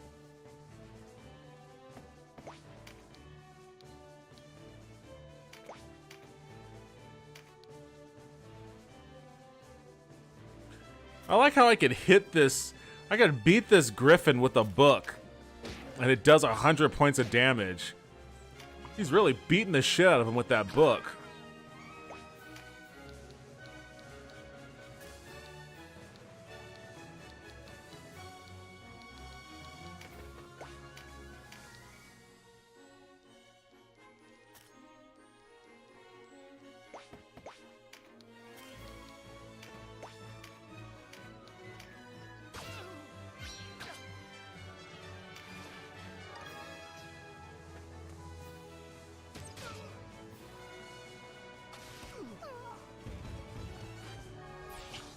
I could finish them off without having to resurrect her. I'm pretty confident about that.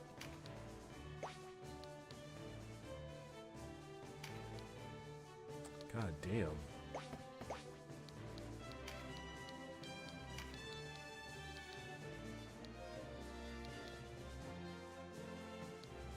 Perfect.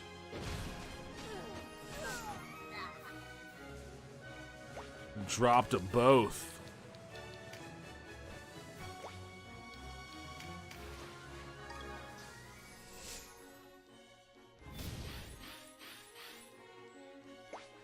And now it's your turn.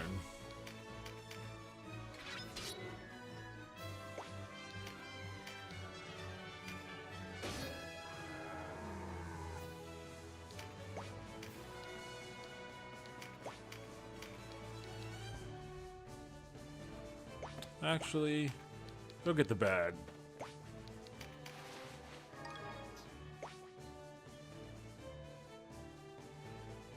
Tome. Yeah, you're right. It is a tome. He is beating the shit out of him with the tome.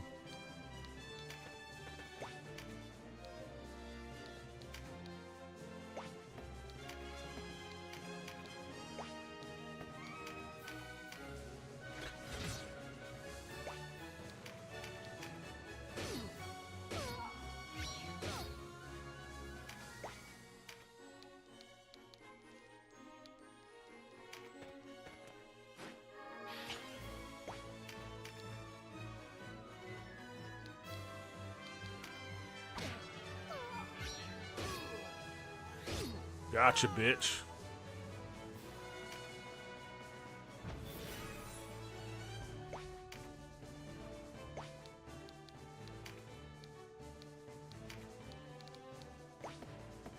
Really, that slight elevation is going to trip you up? Now I can't hit him with it. What about... Ah, this is good enough. Wait, that little wall might still trip me up. Nope, got him.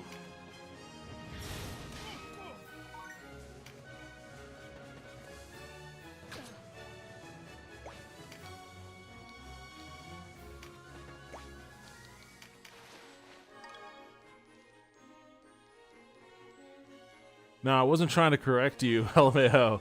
I was correcting my typo from my previous message. Oh, okay.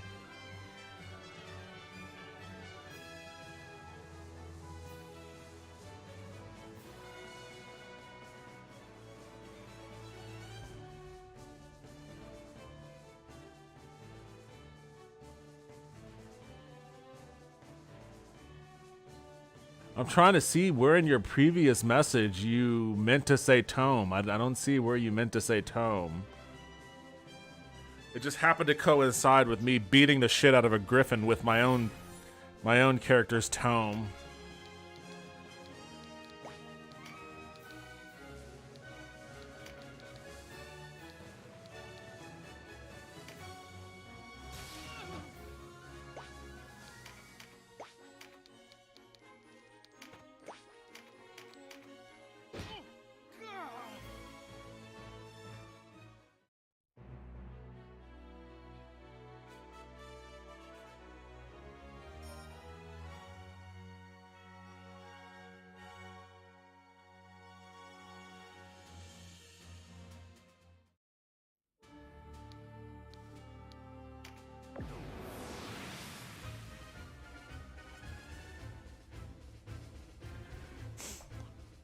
That's weird. I see it showed up on your stream. It's odd it's not showing on your end. Let me check right here.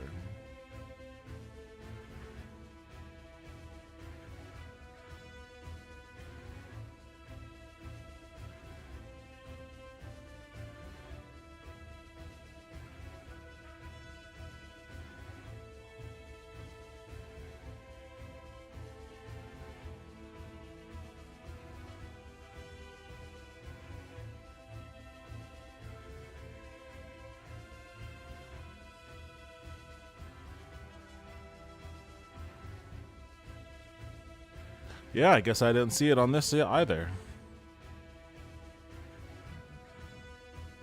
Huh, weird.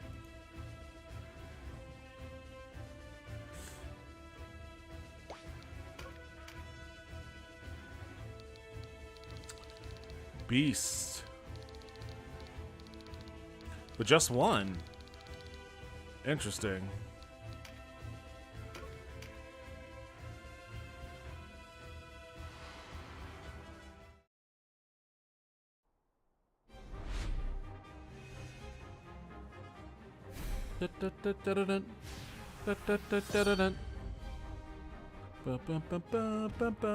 Oh, he went right up on us. This guy's not wasting any fucking time.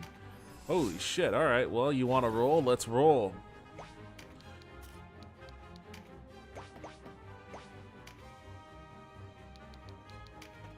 What's up, you little calico?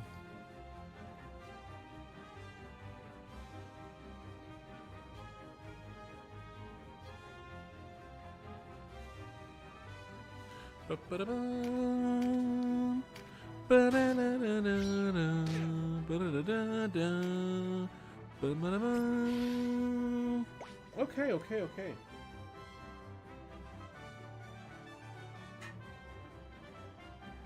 Look at you. Okay.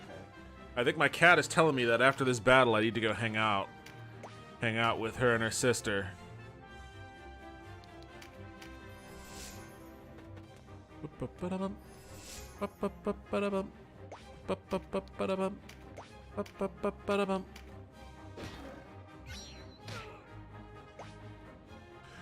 Are there different map objectives aside from vanquish the enemy, I assume? I haven't seen any specifically, but there are some maps where I've encountered some maps where there are certain types of enemies that you aren't supposed to kill. Like, you're supposed to kill some and then spare some others. They don't ever spell it out for you. Like, I think every battle says vanquish some enemy, but there are different ways to go about it.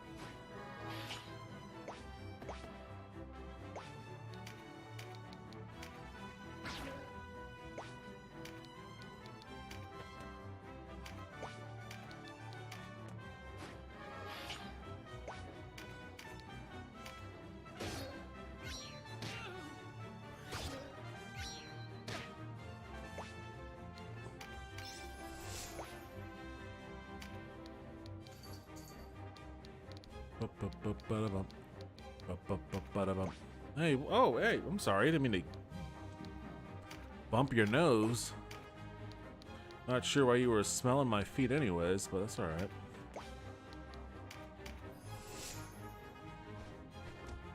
Oh, you dickhead.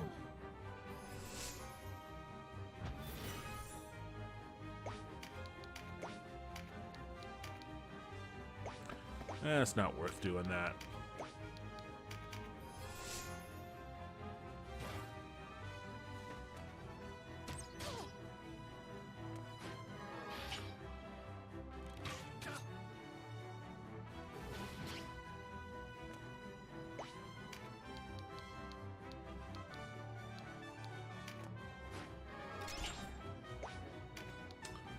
This guy's not meditating. That's a real problem, dude. Oh, that's neat, actually. I wish... FE, I assume you mean Fire Emblem. She smoked me from a distance. I wish FE did something like that. Make for a neat map objective to avoid killing certain enemies. That's a very common thing for most of the strategy RPGs I played. Vandal Hearts has a level... the original Vandal Hearts has a level where all the villagers were turned into like zombies by like these statues that are placed in the village, and you're supposed to destroy the statues and not kill any of the villagers, but the villagers will come up on you and attack you and shit. So like it's actually pretty challenging to like, you know, go through a map only targeting statues and trying your hardest not to kill any of the dudes that are actively trying to kill you.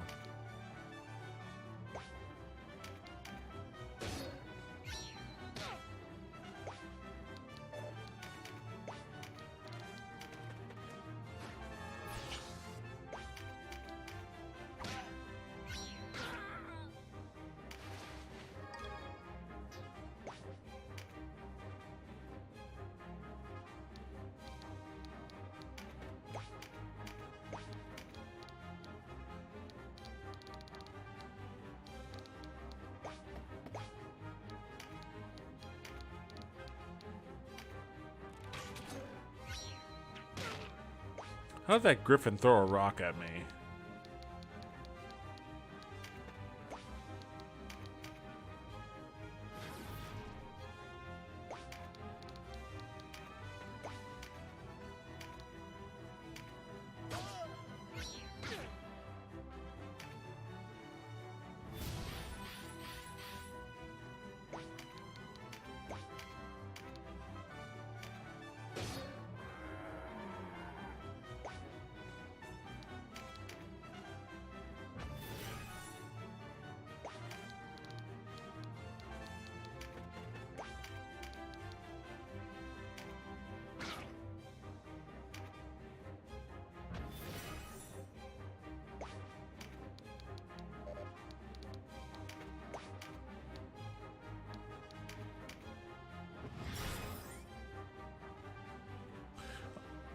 I find whenever they do something like that, they're usually optional to spare in my experience.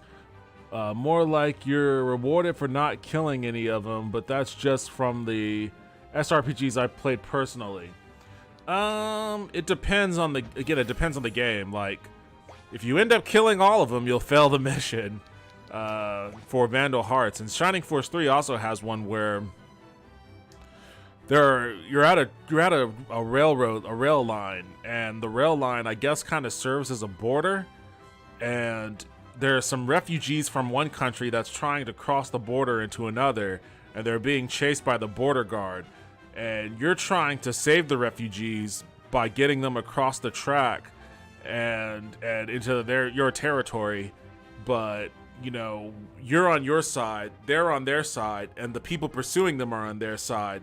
And like the AI controls the refugees, and if you don't find a way to like get over there and like start helping them, or I think that's how it is, you get over there and start helping them, then the border guys will eventually catch up with the refugees and kill them.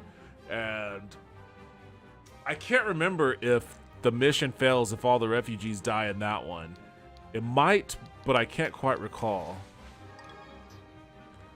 I gotta replay Shining Force 3 too.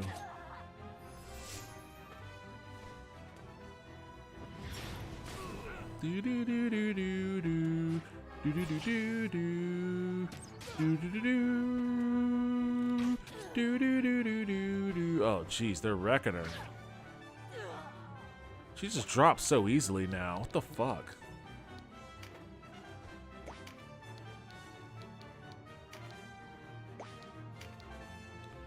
$386. It's the same. Oh, this is fucking much better.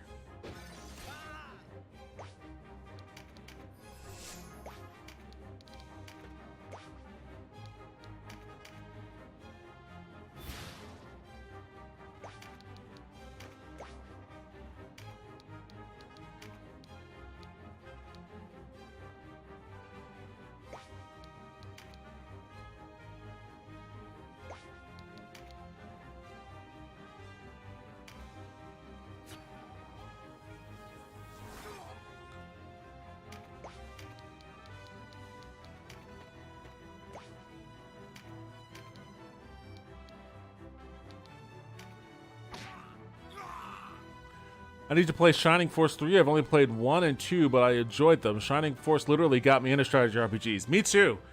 Me too. Shining Force 3 was the first one I played, and like I got super addicted ever since.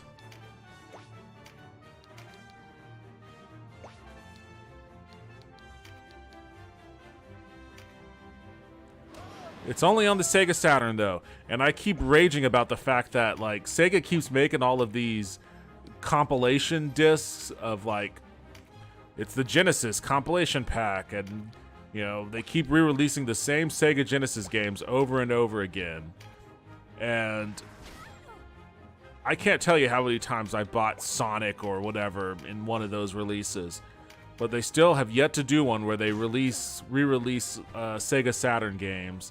And those are the games that need to get more eyes on it. More people need to play those games. Like Shining Force 3 is a classic.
Yeah, Saturn needs some love. Underrated console. Lots of good RPGs.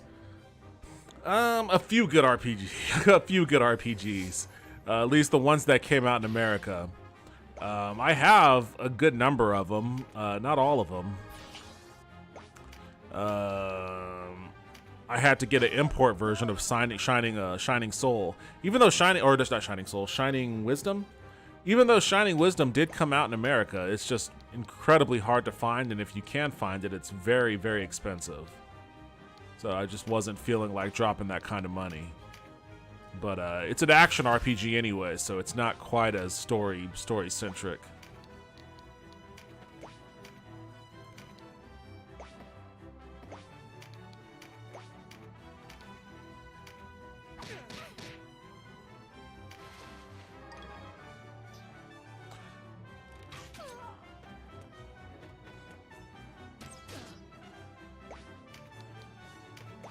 You really want to pick a fight with me, motherfucker? Let's go. Roasted your ass.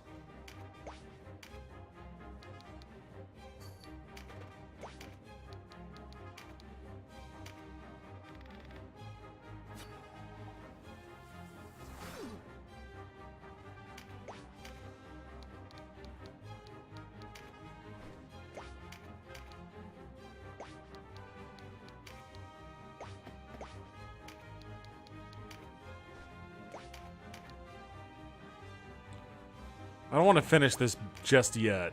I have a feeling that'll end it if I kill it. I want to get that bag. I want to get that bag. I can't get that bag.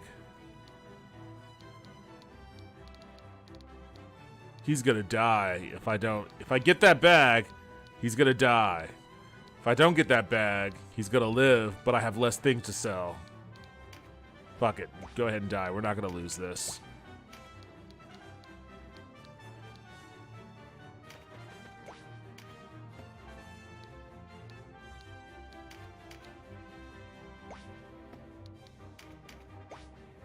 Oh, she can get the bag.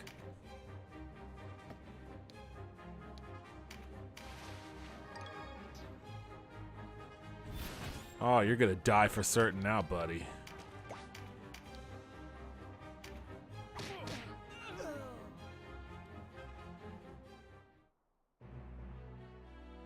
There we go. I saw a Saturn at the local retro game store and I was very tempted to pick it up. Do it, man. If you find one, get it, if it's not super expensive. I really love the design of the console itself. I just don't have any nostalgia for it. You don't need nostalgia for it. The games on it are so fucking awesome. Hold on a second. Let me, I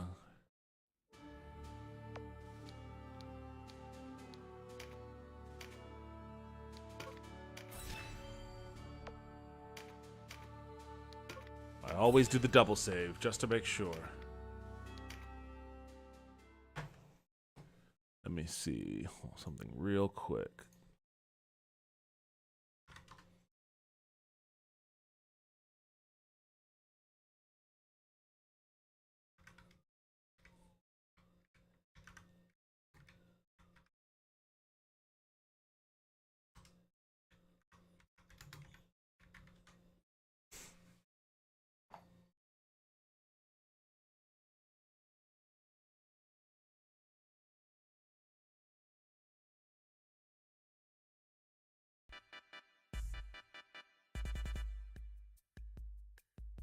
One second.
Suki, really?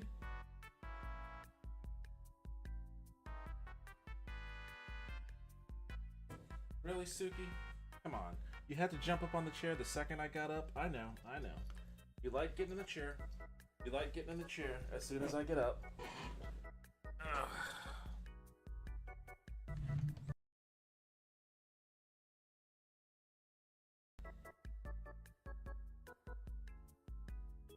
Cute cat. Yes, she is cute. She is cute. Little Suki is quite the doll. Right, Suki? She likes this Nintendo music. Alright, just to show off a little bit of my collection here of the role-playing games that I have for the for my Sega Saturn. I'm missing one. I'll have to look for it here when I'm offline. So, there was an RPG on the Genesis called Landstalker. It was made by Climax, which is the same company that made they made Alundra. They made Alundra for the PlayStation. And they made a sequel. Landstalker was largely regarded as being like the Zelda, Landstalker and Beyond Oasis were described as being the Genesis equivalent of The Legend of Zelda. They made a sequel to Landstalker, or kind of like a pseudo-sequel to Landstalker on the Sega Saturn called Dark Savior. And I have this one right here. When I first started my stream back up about a year ago, Dark Savior, I think, was the second game that I played. You can still see those videos on my YouTube channel of me playing this game. It's kind of fun. A little frustrating, but kind of fun. Combat system is very weird, for certain. Next up, the very first game I started playing when I started streaming again was Dragon Force. Strategy RPG, but not like the one that I've been playing here. Not like Tactics Ogre. It's closer to real-time strategy than anything else, but I have videos of that on my channel as well. Super awesome game. One of my absolute favorites. This is a game that people need to play. This is a game that people need to play. They re-released a version of this on the PlayStation, I believe, but it never came out in America. Oh, let's go. I played Landstalker. It was pretty good. Didn't know it had a sequel. Yeah, actually, and this is, I guess, a pseudo-sequel, and I guess a pseudo-sequel would be Climax Landers / Time Stalkers, which came out on the Dreamcast. I don't know if it was, I can't remember if it was a Dreamcast launch game or not, but it was early on in the Dreamcast lifespan. This is a game that I've never played. I remember watching videos of it when I was a kid, when I first got my Saturn, but before I got into strategy RPGs. And I remember seeing video of it and being like, that game looks weird. Like, what's going on? Forgot about it totally until about a year ago when it crossed my mind. And I was like, oh, I'm going to find that. I found it on eBay. It's a strategy RPG on the Saturn called Mysteria. Haven't played it yet. I need to play it. I'm curious about it still. My old childhood curiosity. I can't remember. I feel like some prominent development team was responsible for that one. I feel, but I could be mistaken. Let me, Mysteria Saturn. I fat fingered that one. Mysteria, The Realms of Lore. It was re-released as Blazing Heroes in North America. Yeah, I remember that. Micro Cabin, what did they do? They didn't do much, honestly. So I guess maybe they weren't that prominent. Alright, I was mistaken. Let's see. Heard good things about Dragon Force. Yes, it is an awesome game, as is this one, Guardian Heroes. Not quite an RPG, it's a beat 'em up with RPG elements. They did re-release this, I think, on Xbox Live for the 360 and also for the Game Boy Advance, I want to say. So this one did get a little bit of love outside of the Saturn circuit, but the Saturn original is still the king in my opinion. And then, of course, you have Shining Force 3, the game that got me into strategy RPGs. But this is just Scenario 1, so let me tell you about that. Shining Force 3 actually came out in 3 parts. There was Shining Force 3 Scenario 1, as you'll see the Japanese version here. And so as the story in the world goes, it's the Destonian Empire and the, oh man, I can't remember what the name of the Republic is, but it's this political intrigue, and these two kingdoms are being pitted against each other through the backroom machinations of like some religious cult doing all this puppet master stuff. Scenario 1, you play as characters on the side of the Republic. Scenario 2 is the exact same time frame.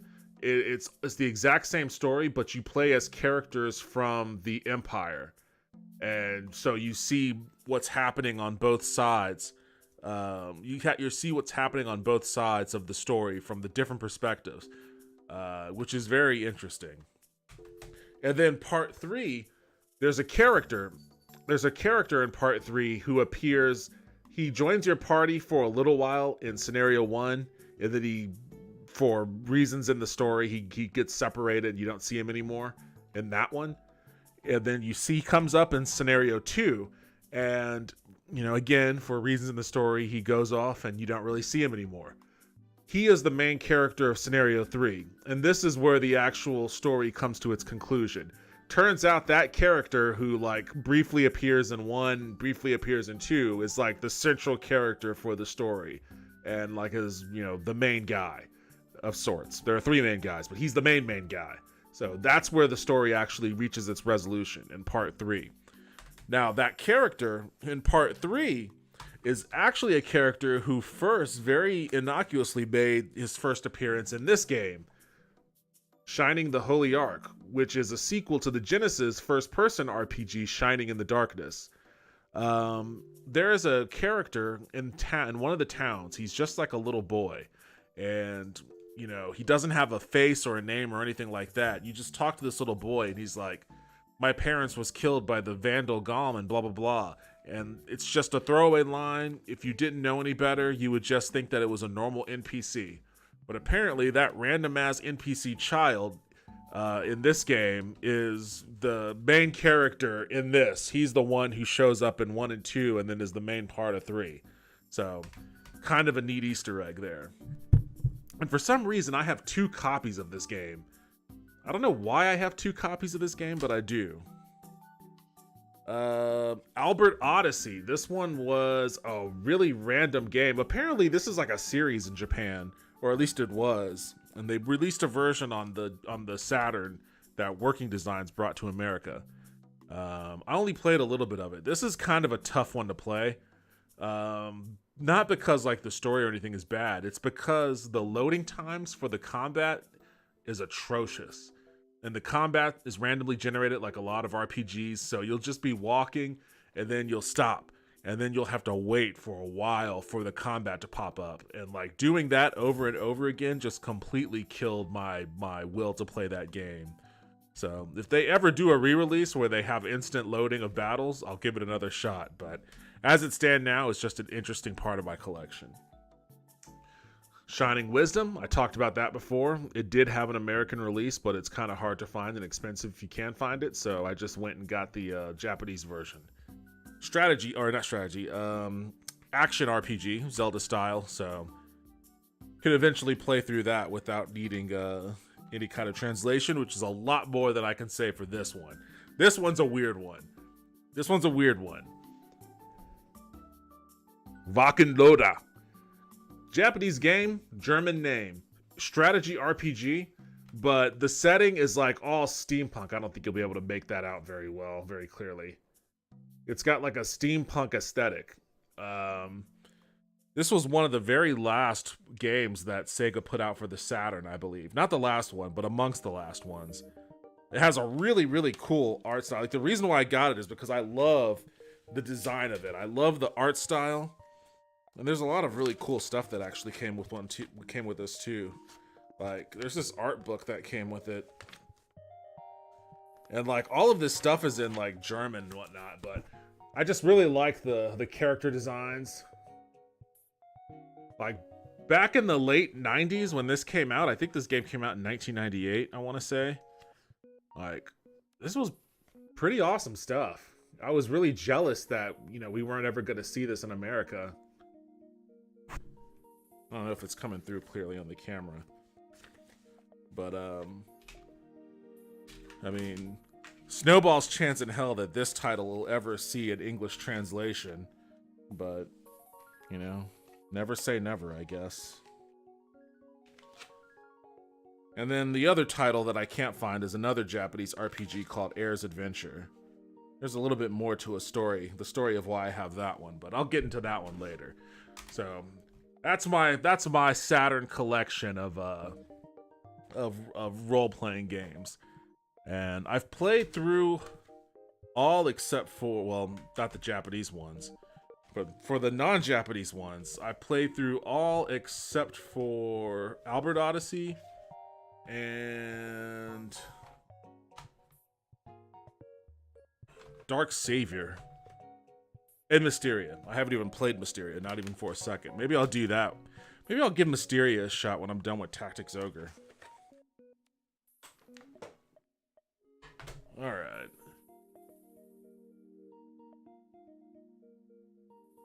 I didn't know Shining Force 3 had multiple parts. That's honestly really neat. I wasn't aware of any of this regarding 3. Oh yeah, Shining Force 3 has a rich lore. There are a bunch of fans that actually did their own translation project.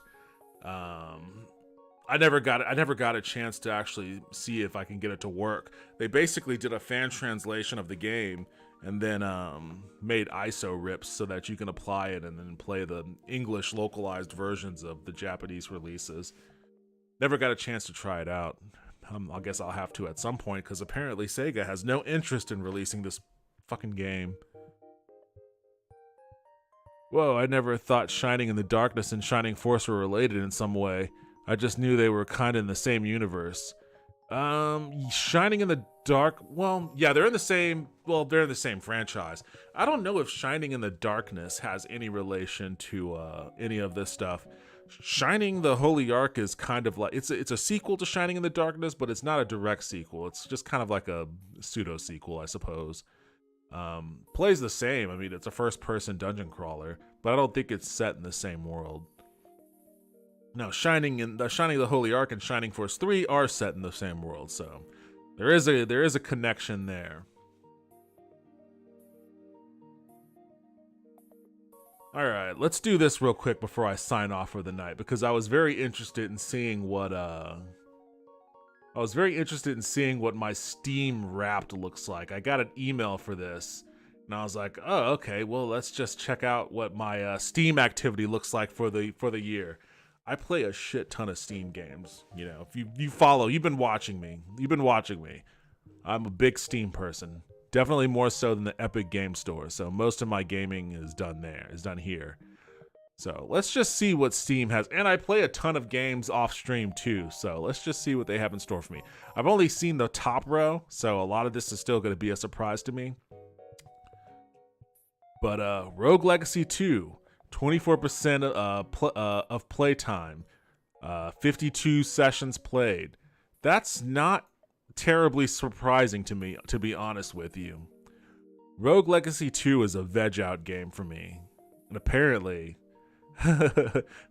that's what I needed in March for whatever reason. March. Wonder what was going on in March. Not much, clearly, because I was devoting all my time to Rogue Legacy 2. Fell off a bit, but then came roaring back in July. 4-day streak. Okay, that's interesting. You started playing this game for the first time this year. Yeah, I was a big fan of the first Rogue Legacy, so once I finally found out that they released this one, I jumped on it and just started going at it. I like this game. Let's see. Steam replay. 36 new games, 2 demos. Did a lot of, 36 games on Steam. They really got my money. They really siphoned my bank account this year. Symphony of War, the Nephilim Saga. Yes, when this one dropped, man, this is like an all strategy RPG stream right now. Like, we're going hard on the strategy RPG here.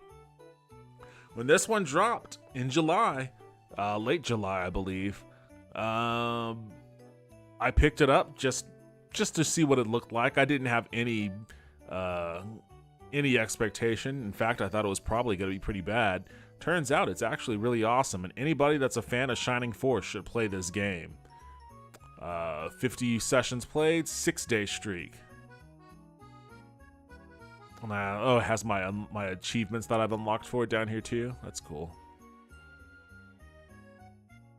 158 achievements unlocked in 20 games, 16 rare achievements. Interesting. I never pay attention to the achievements when I get them. I'm just not an achievement kind of player. Weird West was a fun one. Yeah, that really consumed my April. 9% of my playtime, 19 sessions played, 3-day streak. This was a fun game, and I want to get back to it because there are some mods that I want to check out for it. Oh shit, I got a bunch of unlocks on this one.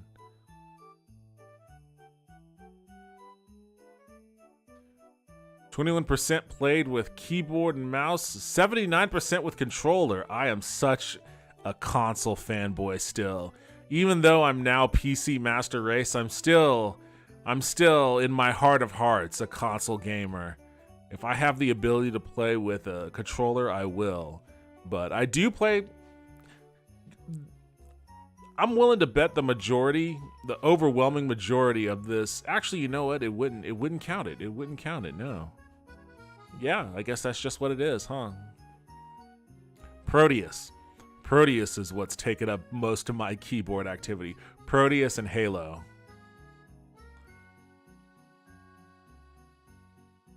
How you compare? Stack your year against the rest of the Steam community. You unlocked 158 achievements. Steam average is 21? Oh god, this is basically telling me you had no life in 2022.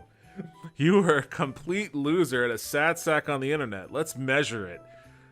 158 achievements to the average 21. You played 43 games to the average 5. Well, come on, I'm streaming here, so cut me a little bit of slack. That doesn't even count the games that I don't play through Steam, like Sifu on the Epic Game Store, Darkest Dungeon 2, Epic Game Store, Daggerfall Unity, which is just a Unity build of the game, the Castlevania mod, which is a GZ Doom mod. Yeah, there is some non-Steam stuff that's fallen through the cracks here too. Your longest streak was 13 days. The average is 9. Okay, I'm still a little bit above average on that one. New releases. 44% of the games you played, of the games you played that were new releases. Okay. That makes sense. I did like jumping on new titles. 17% of the games, 70% of games the average player on Steam played that were released during 2022.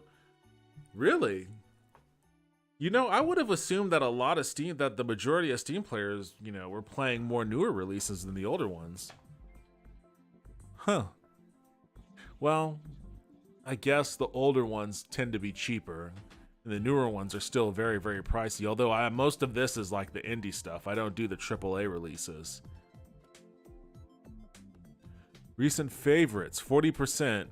The percentage of games you played that were released in the last 1 to 7 years. 64%. The percentage of games the average player on Steam played that were released in the last 1 to 7 years. So I'm actually below the curve on that one. Interesting. Classic games, 16%. The percentage of games you played that were released 8 or more years ago. I'm under the curve on this one too. Interesting, because like obviously you would probably have me pegged as being more of a retro gamer, you know, especially given the spiel I just did over all these Saturn games, but all my retro gaming is done on my consoles. You know, if I'm on my computer, I'm playing some more newer stuff, I guess. Although I do have like Chrono Trigger and Final Fantasy 6 and shit on here, so there is some retro stuff going on. But yeah, I guess primarily I'm playing the newer stuff on Steam. Never would have guessed it. You are what you play. The spider graph shows the kind of plays, the kind of games you spent the most time in 2022. Western, is that really a genre of game? Western? It was really just Weird West. Metroidvania. That's Rogue Legacy. Cats? Wait, there was just one cat game.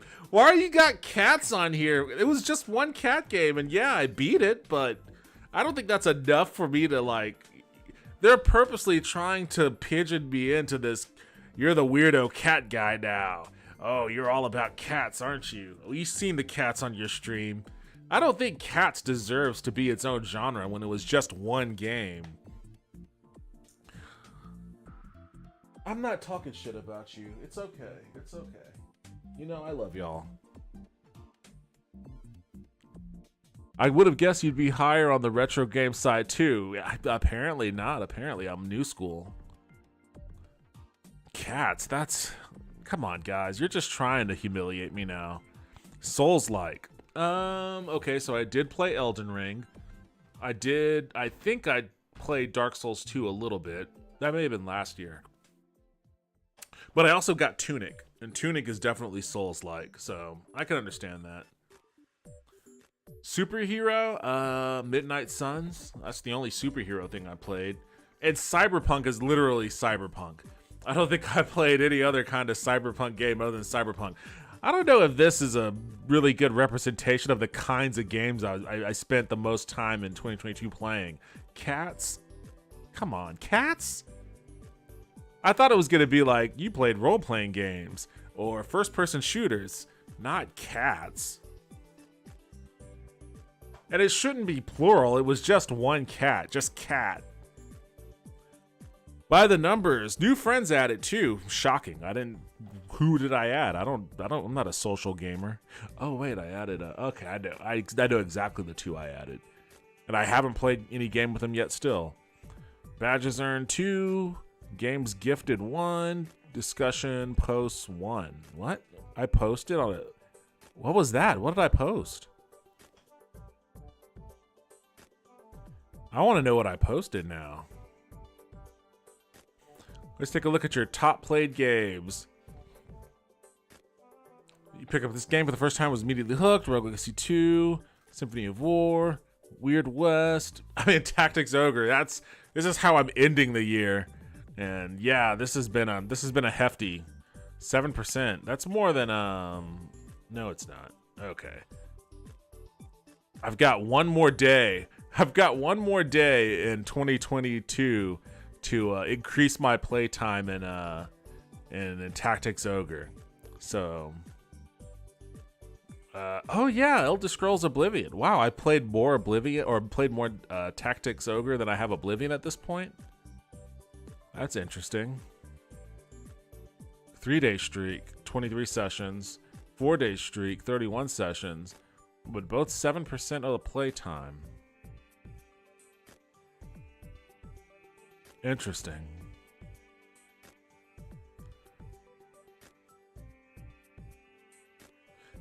Okay, here's a breakdown. Here's a little bit more of a breakdown.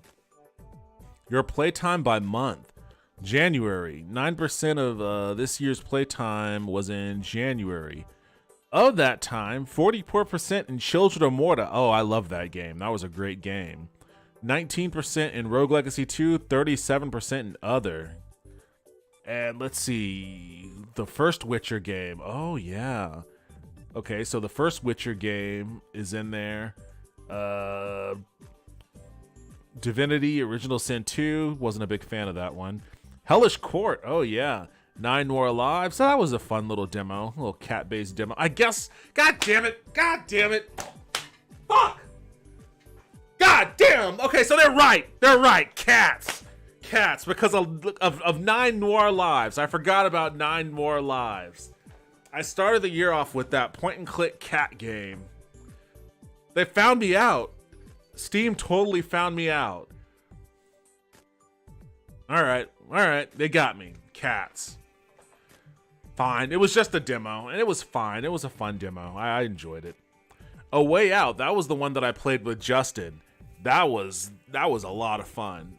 That was a lot of fun. I need to get him back on the stream so we can do It Takes Two. Dragon Age 2 Ultimate Edition. I didn't play much of that because it didn't have controller support.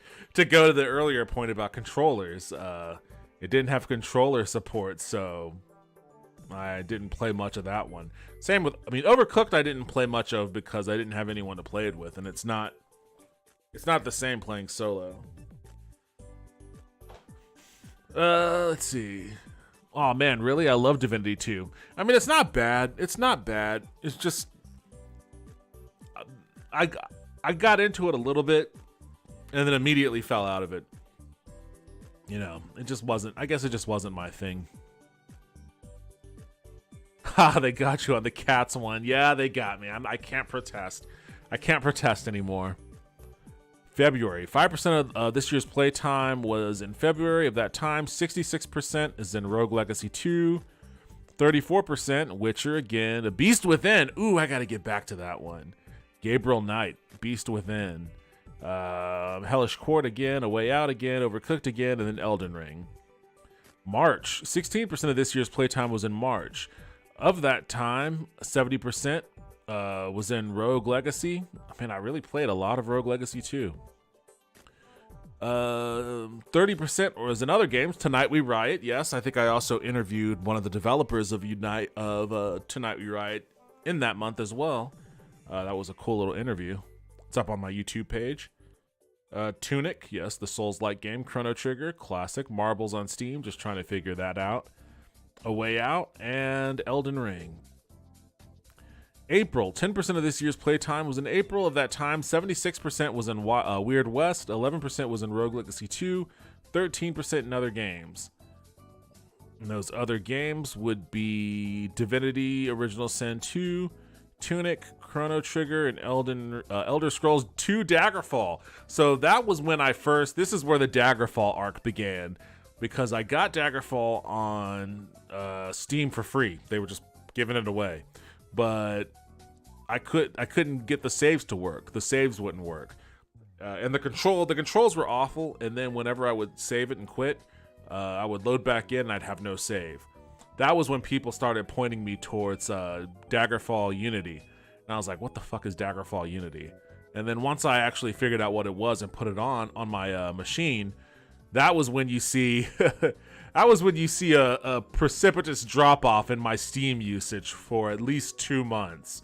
Like, this big drop off in my Steam activity is because I was playing Daggerfall Unity. So this isn't a complete representation on what overall gaming I was doing in this month. 3% of this year's playtime was in May. Of that time, 18% in Weird West, 27% in Rogue Legacy 2, 54%, let's see. Oh yeah, this is when, so Gabriella always comes in here and begs me to play boomer shooters and whatnot. And so I guess May was the month that, you know, she ate well. Because I did Hexen, Beyond Heretic, Hexen 2. There's that Sega Mega Drive Classic that has all those Genesis games and not one single damn Saturn game. Chex Quest HD, that was another one that Gabriella requested. Hellish Court, Trek to Yumi, Yuden Chronicles Rising. Oh, that's right, I forgot about that one. And one more that they're not telling me. What's that secret last one? Oh, I guess I'll never know. June, 2% of this year's playtime was in June. Of that, 14% was Children of Morta, 48% Rogue Legacy 2, 38% other games. And other games include Morrowind. I like how Morrowind, wow, Morrowind gets the other treatment. Mountain Blade 2, Bannerlord, and Subnautica. Forgot about Subnautica. Yeah, Morrowind. This must have been the time when I was transitioning away from Daggerfall and then got into Morrowind, and Morrowind didn't last super long, which is where you see this up jump in Steam usage, is me coming off of Daggerfall and going back into Steam. 7% of this year's playtime was in July. Of that time, 10% was in Symphony of War, Nephilim Saga. 57% was Rogue Legacy 2. God, I played the shit out of Rogue Legacy 2. And 33% were in other games: Chrono Trigger, Hellish Court, Final Fantasy VI, and Stray. See, the cat game was so little time that it fell into the other category. Unless... Well, I know Symphony of War is probably going to roll over into this month. Maybe Stray did too. 17% of this year's playtime... Oh my god, what... Oh, okay. I thought that this was a continuation. That's a whole other graph up there. Oh man, I remember first discovering you when you were playing Daggerfall back in the summer. Yeah, it was a while ago now, I guess. Glad I decided to look into Daggerfall live streams out of curiosity. You know, the Daggerfall, I ate well off of that Daggerfall stream. A lot of people found me. Who knew Daggerfall had such a robust community? Shit, I might jump back into it just to, you know, put myself back out there a little bit. Plus, it's a fun game, and I need to get back to my werewolf spell sword. 17% of this year's playtime was in August. Of that time, 20% was in Cult of the Lamb. That was a surprising hit. Came out of nowhere, and, you know, for a while, everyone was playing it, including myself, and I beat it, and it was fun. Underrated game. Well, probably properly rated, actually. Everyone seemed to love that game. Here we go. 68% of August was spent in Symphony of War. So it started in July, but it really took off in August. Only 2% in Rogue Legacy because, you know, Symphony of War became my game. And then 10% in other games, which is basically V Rising. I tried to give V Rising a shot, and Poxborn helped me a lot. Poxborn helped walk me through that game, and it was fun, but I got to a point where I needed other people to play with to really advance, and that's where one of my Steam invites came from. I invited a friend, and, you know, she never popped on. 12% of this year's playtime was in September. Of that time, 21% was in Cult of the Lamb, so that carried over from August to September. 40% was in Elder Scrolls 4 Oblivion. Elder Scrolls 4 Oblivion, Game of the Year Edition. 31% was in Symphony of War. 1% in Rogue Legacy 2, so Rogue Legacy made a comeback there. And 12% were in other games. Dark Messiah, Might and Magic. This is where I was trying to find other first-person Western RPGs. And that game looked cool, but it just didn't work. I launched it and it would crash immediately, so I got a refund on it. Guilty Gear, classic fighting game. Valheim, wasn't a big fan. Cyberpunk 2077, I wanted to check it out, see what new updates had happened since I'd beaten it on the Xbox a year ago. And Elden Ring, for whatever reason, I decided to give Elden Ring another shot. I don't think that lasted very long. October, 6% of this year's playtime was in October. Of that time, 26% was in Proteus. Yes, this was when the Proteus playthrough began. 31% was in Elder Scrolls 4 Game of the Year Edition. 9% was in Symphony of War. 11% was in Rogue Legacy 2. Rogue Legacy 2 making a comeback. 22% were in other games, including No Man's Sky. That's right. Scorn. No, that game sucked. Cyberpunk some more. Overcooked. The Centennial Case. I only played the demo for that a little while. I don't think the Centennial Case would make for a good game to play on Steam. Maybe it would. It's basically an interactive movie. I kind of want to get the full game and play it, but I feel like I might enjoy that off stream more. That's actually the kind of game that I would like to play on my console in my room, so I can lie on my bed and just kind of enjoy the story. 6% of the playtime was in November. Of that, 57% was in Proteus. 41% in Tactics Ogre Reborn, 2% in other games. Proteus and Tactics Ogre. It's weird that Proteus actually didn't register on any of my other lists. I would have thought I played Proteus more than Weird West. But I guess Weird West was just longer.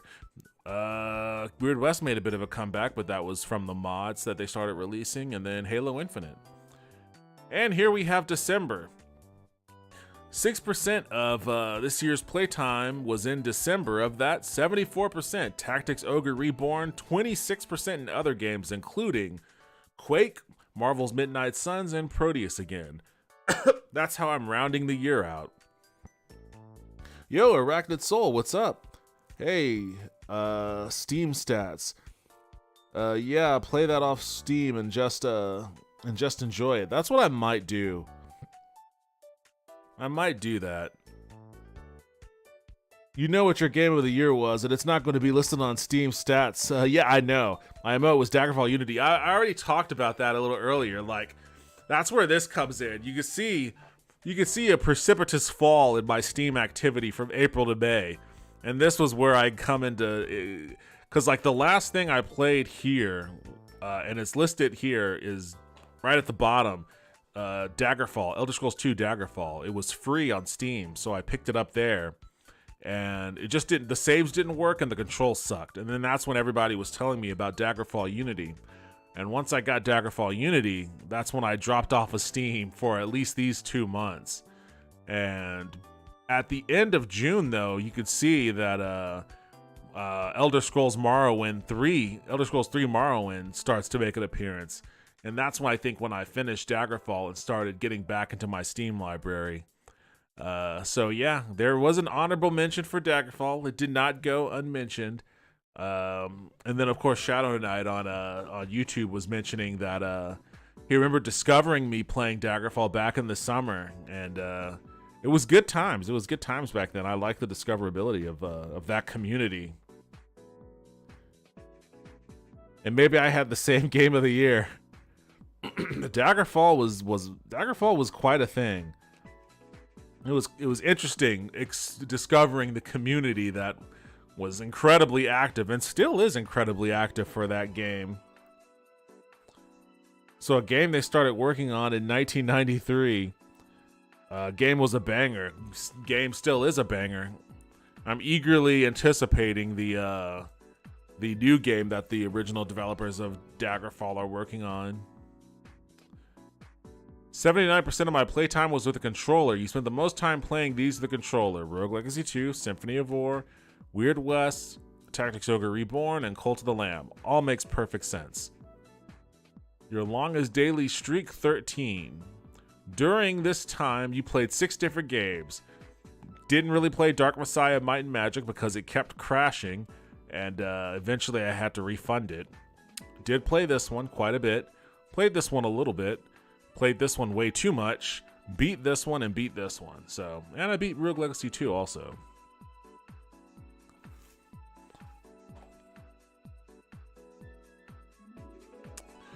These are all the games I played. Grid view by month.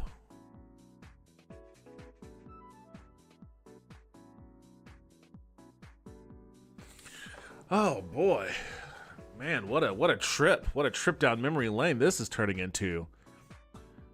I'm not even part of the Daggerfall community, but I was very much curious of the game, which is why I wanted to watch someone stream it. It also looks very comfy to play and watch. But really, I think all the ES games are cozy to play, to be fair. Yeah, I think so too. Especially Morrowind. That game is way too cozy. Put me to sleep. Most likely, Daggerfall ended the streak when you switched to the non-Steam version. Yeah, that's what it was, because once I started playing the Unity build, I just wasn't loading it through Steam anymore. So that's what killed my streaks. But that's okay, because I made a strong comeback. January, Children of Morta, awesome game. Rogue Legacy 2, awesome game. Witcher Enhanced Edition, yes, this game is still awesome. It's dated. It definitely feels like an old PC game, but it's still a lot of fun. But they're doing a remake of this game, and they're remaking it to be open world like Witcher 3.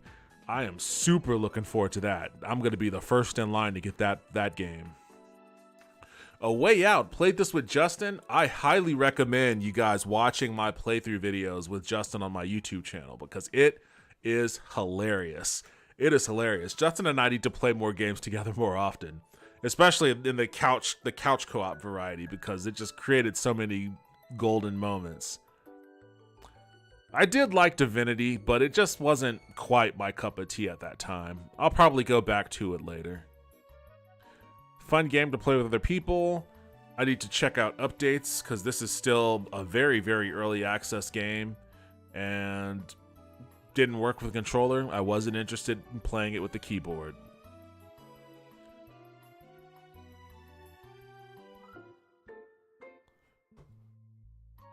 I love Morrowind. That might be my other game of the year. I know, I'm on an island with Morrowind, with my Morrowind opinion. I get it. I'm not trashing Morrowind. Just wasn't quite my thing. So Bethesda had me this year. I don't know that Starfield will be as good. Oh yeah, I forgot they announced that, huh? You and Justin should play It Takes Two, made by the same people as A Way Out, but it's much better. Yeah, I was telling him about it too. We'll get there eventually. He's been super busy lately, with having a family or whatever that means. Divinity is hands down one of the best games I've ever played. Starts kind of slow, but when you give it time, it's amazing. That's probably what it is. I'm always bad with games that start slow. I'll give it another shot. Not giving Elden Ring another shot, that's for sure. Chrono Trigger, what the oh, Marbles, okay. Tunic.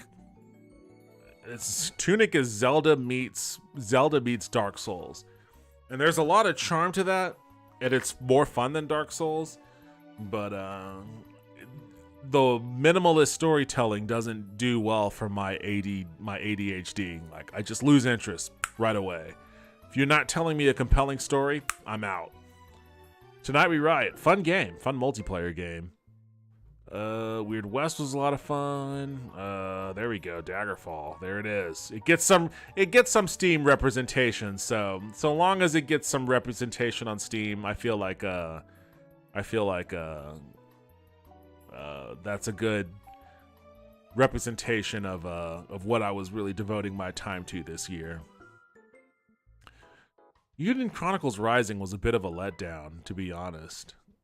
I know that's not the main line of that series. We're still waiting for 100 Heroes to come out later next year, and I will be playing that game religiously for certain, but I was a little let down by this one. Bit of a bummer. Trek to Yumi and Weird West, both published by Devolver Digital. Weird West was awesome. Trek to Yumi was cool too, but it got a little bit too repetitive. I just got bored with it. I should get back into it though, because it is fun. It just gets a little repetitive. Chex Quest Hexen, that's all that boomer shooter shit I keep getting requests for. Daggerfall Arena, or Elder Scrolls Arena. The very first one.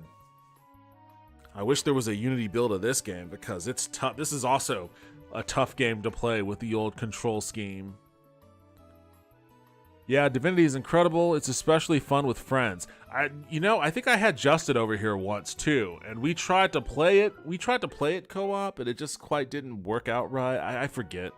Something about it just didn't flow well.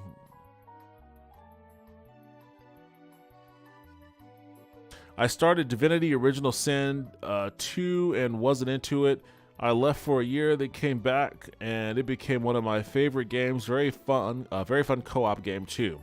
See, that's what I heard. I'll give it another shot. I'll give it another shot. Arena is rough. Arena is tough to play. Yeah, I got that vibe. Can I just say the cover art for Daggerfall is the best one by far in the series? I completely agree. It's the most iconic one too. I love it. Chex Quest has no right being as good as it is. It doesn't, but I'm glad that it is. I had fun playing it. Morrowind, Children of Mortar, a lot of fun. Mountain Blade 2 Bannerlord, fun game, but I'm not having as much fun with it as I did with the first Mountain Blade. The first Mountain Blade game was like an obsession, and I became like the most ruthless warlord that world has ever seen. Can't quite get to that state in Bannerlord, Mountain Blade 2 Bannerlord. All right, cat game, cats. I got called out. I'm a cat gamer, sure. Final Fantasy and Chrono Trigger representation. Happy about that. V Rising. Maybe I'll get back to that game at some point. I said that about Valheim too. I know that Maniacal Toaster is a big fan. I told him I would get back to it. Haven't just yet. Kind of don't want to, but I did tell him I would, so at some point I'll give it another honest shot. Cyberpunk looks cool on my new setup, but I'm not interested enough in it to give it a second playthrough. I thought I would be, but once I started playing through it, I was like, nah, I'm done with this. Turns out I'm done. Guilty Gear. Hell yeah. I wonder if they have network play on this version. This is the very first Guilty Gear. I first played this on the PlayStation the night before I had to take my SATs. I stayed up until like 4 a.m. trying to beat that game on the PlayStation. Didn't work out well. I ended up smashing the CD and shattering it against the wall in a rage. And then I was like, oh shit, that's my friend's copy of the game. Fun game though. No Man's Sky. Get back to that at some point. Scorn. Wish I had refunded that one. Proteus, Tactics Ogre, Halo Infinite, Weird West, Tactics Ogre, Midnight Suns, Quake, and Proteus. Thank you for being a part of the Steam community in 2022. Alright, don't forget to share a replay with your friends. Well, I just shared it with all of my buddies streaming with me here online. So thank you, everyone. I might stream tomorrow. Probably not, though. So I will say to you all right now, Happy New Year's. I hope you have a great New Year's. 2022 was a very interesting year for me. It was a very interesting year for a variety of reasons. Oh man, I don't take you for a rager at all. You're usually really chill when you play. I guess you really mellowed out. Did you not hear me getting super angry while I was playing Tactics Ogre tonight? Like, as I was getting my ass handed to me and slowly losing my shit. I guess I have mellowed out though. I don't throw things anymore.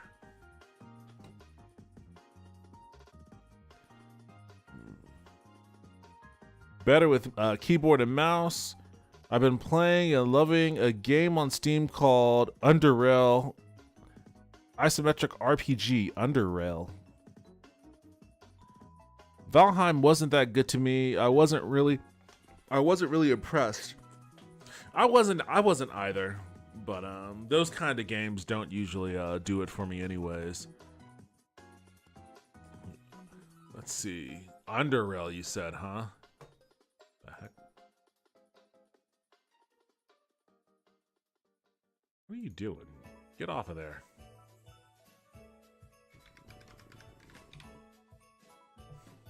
It's $8? This came out in 2015. Oh, wow, this looks old school.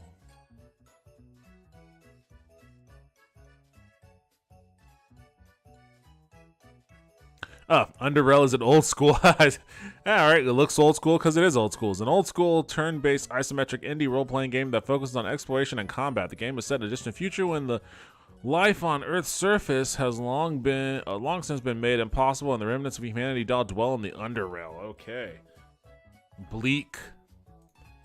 Maybe I'll give that one a shot at some point.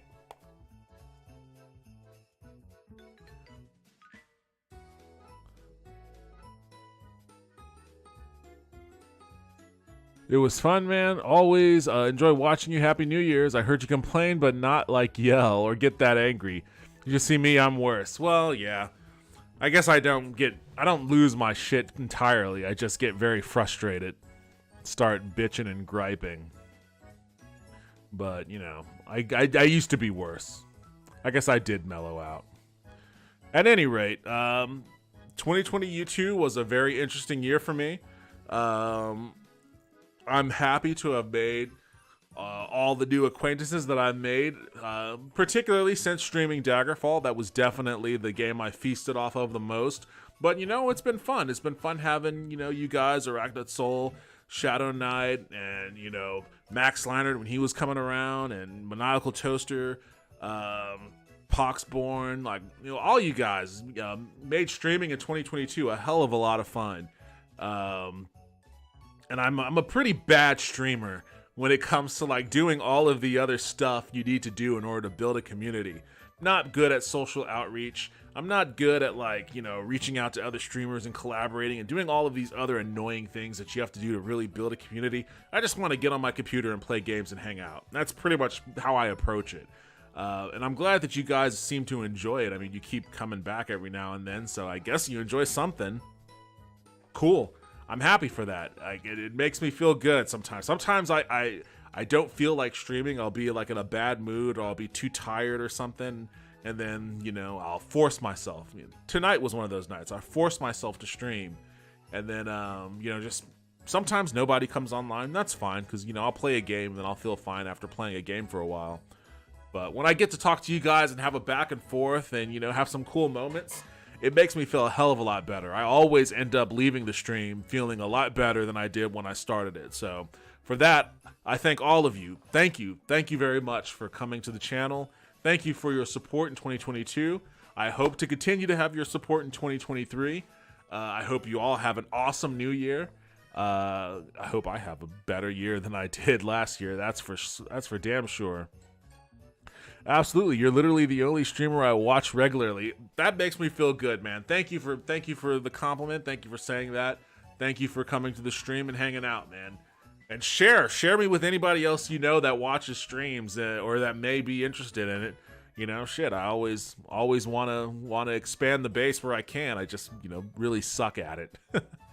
I have the videos on YouTube too, so you can send those links out too. But you know, I enjoy hanging out. You know, I enjoy it more than I thought I would.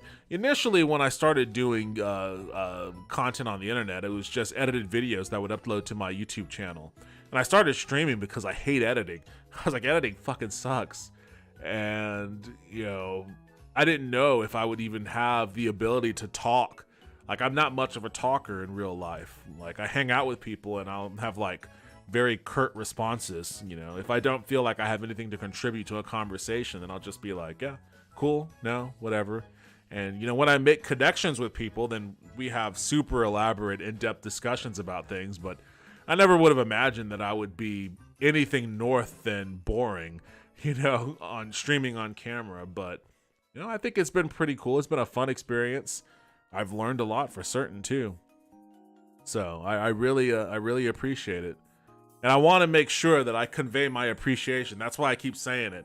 I don't say it enough, you know. I don't you know, do the things that other streamers do to really let their community know how much they appreciate it, because I just don't have that mindset, I guess. I don't know. I'm not a professional streamer. I'm just some dude playing games on the internet. So, again, a heartfelt thank you to all of you. Thank you as well. I'll definitely advertise you some places. I got some friends of mine who might like it. Cool. I appreciate it, man. I appreciate it. Don't feel compelled to if you don't feel comfortable with it either, but I appreciate it. Later, everyone. Let's get ready to enjoy 2023. Absolutely. Let's put this year behind us. I hope it was a good year for you, but if it wasn't, if it was a good year, awesome. Congratulations. I hope next year is even better. If it wasn't a good year for you, then, you know, we're putting it behind us, wrapping it up, tossing it in the trash can. Got a new year coming in. Let's all be safe and healthy and ring in the new year in style. So I will probably not stream tomorrow. Maybe I will. If not, I will see you all in 2023. Have an awesome new year, everybody. Take care.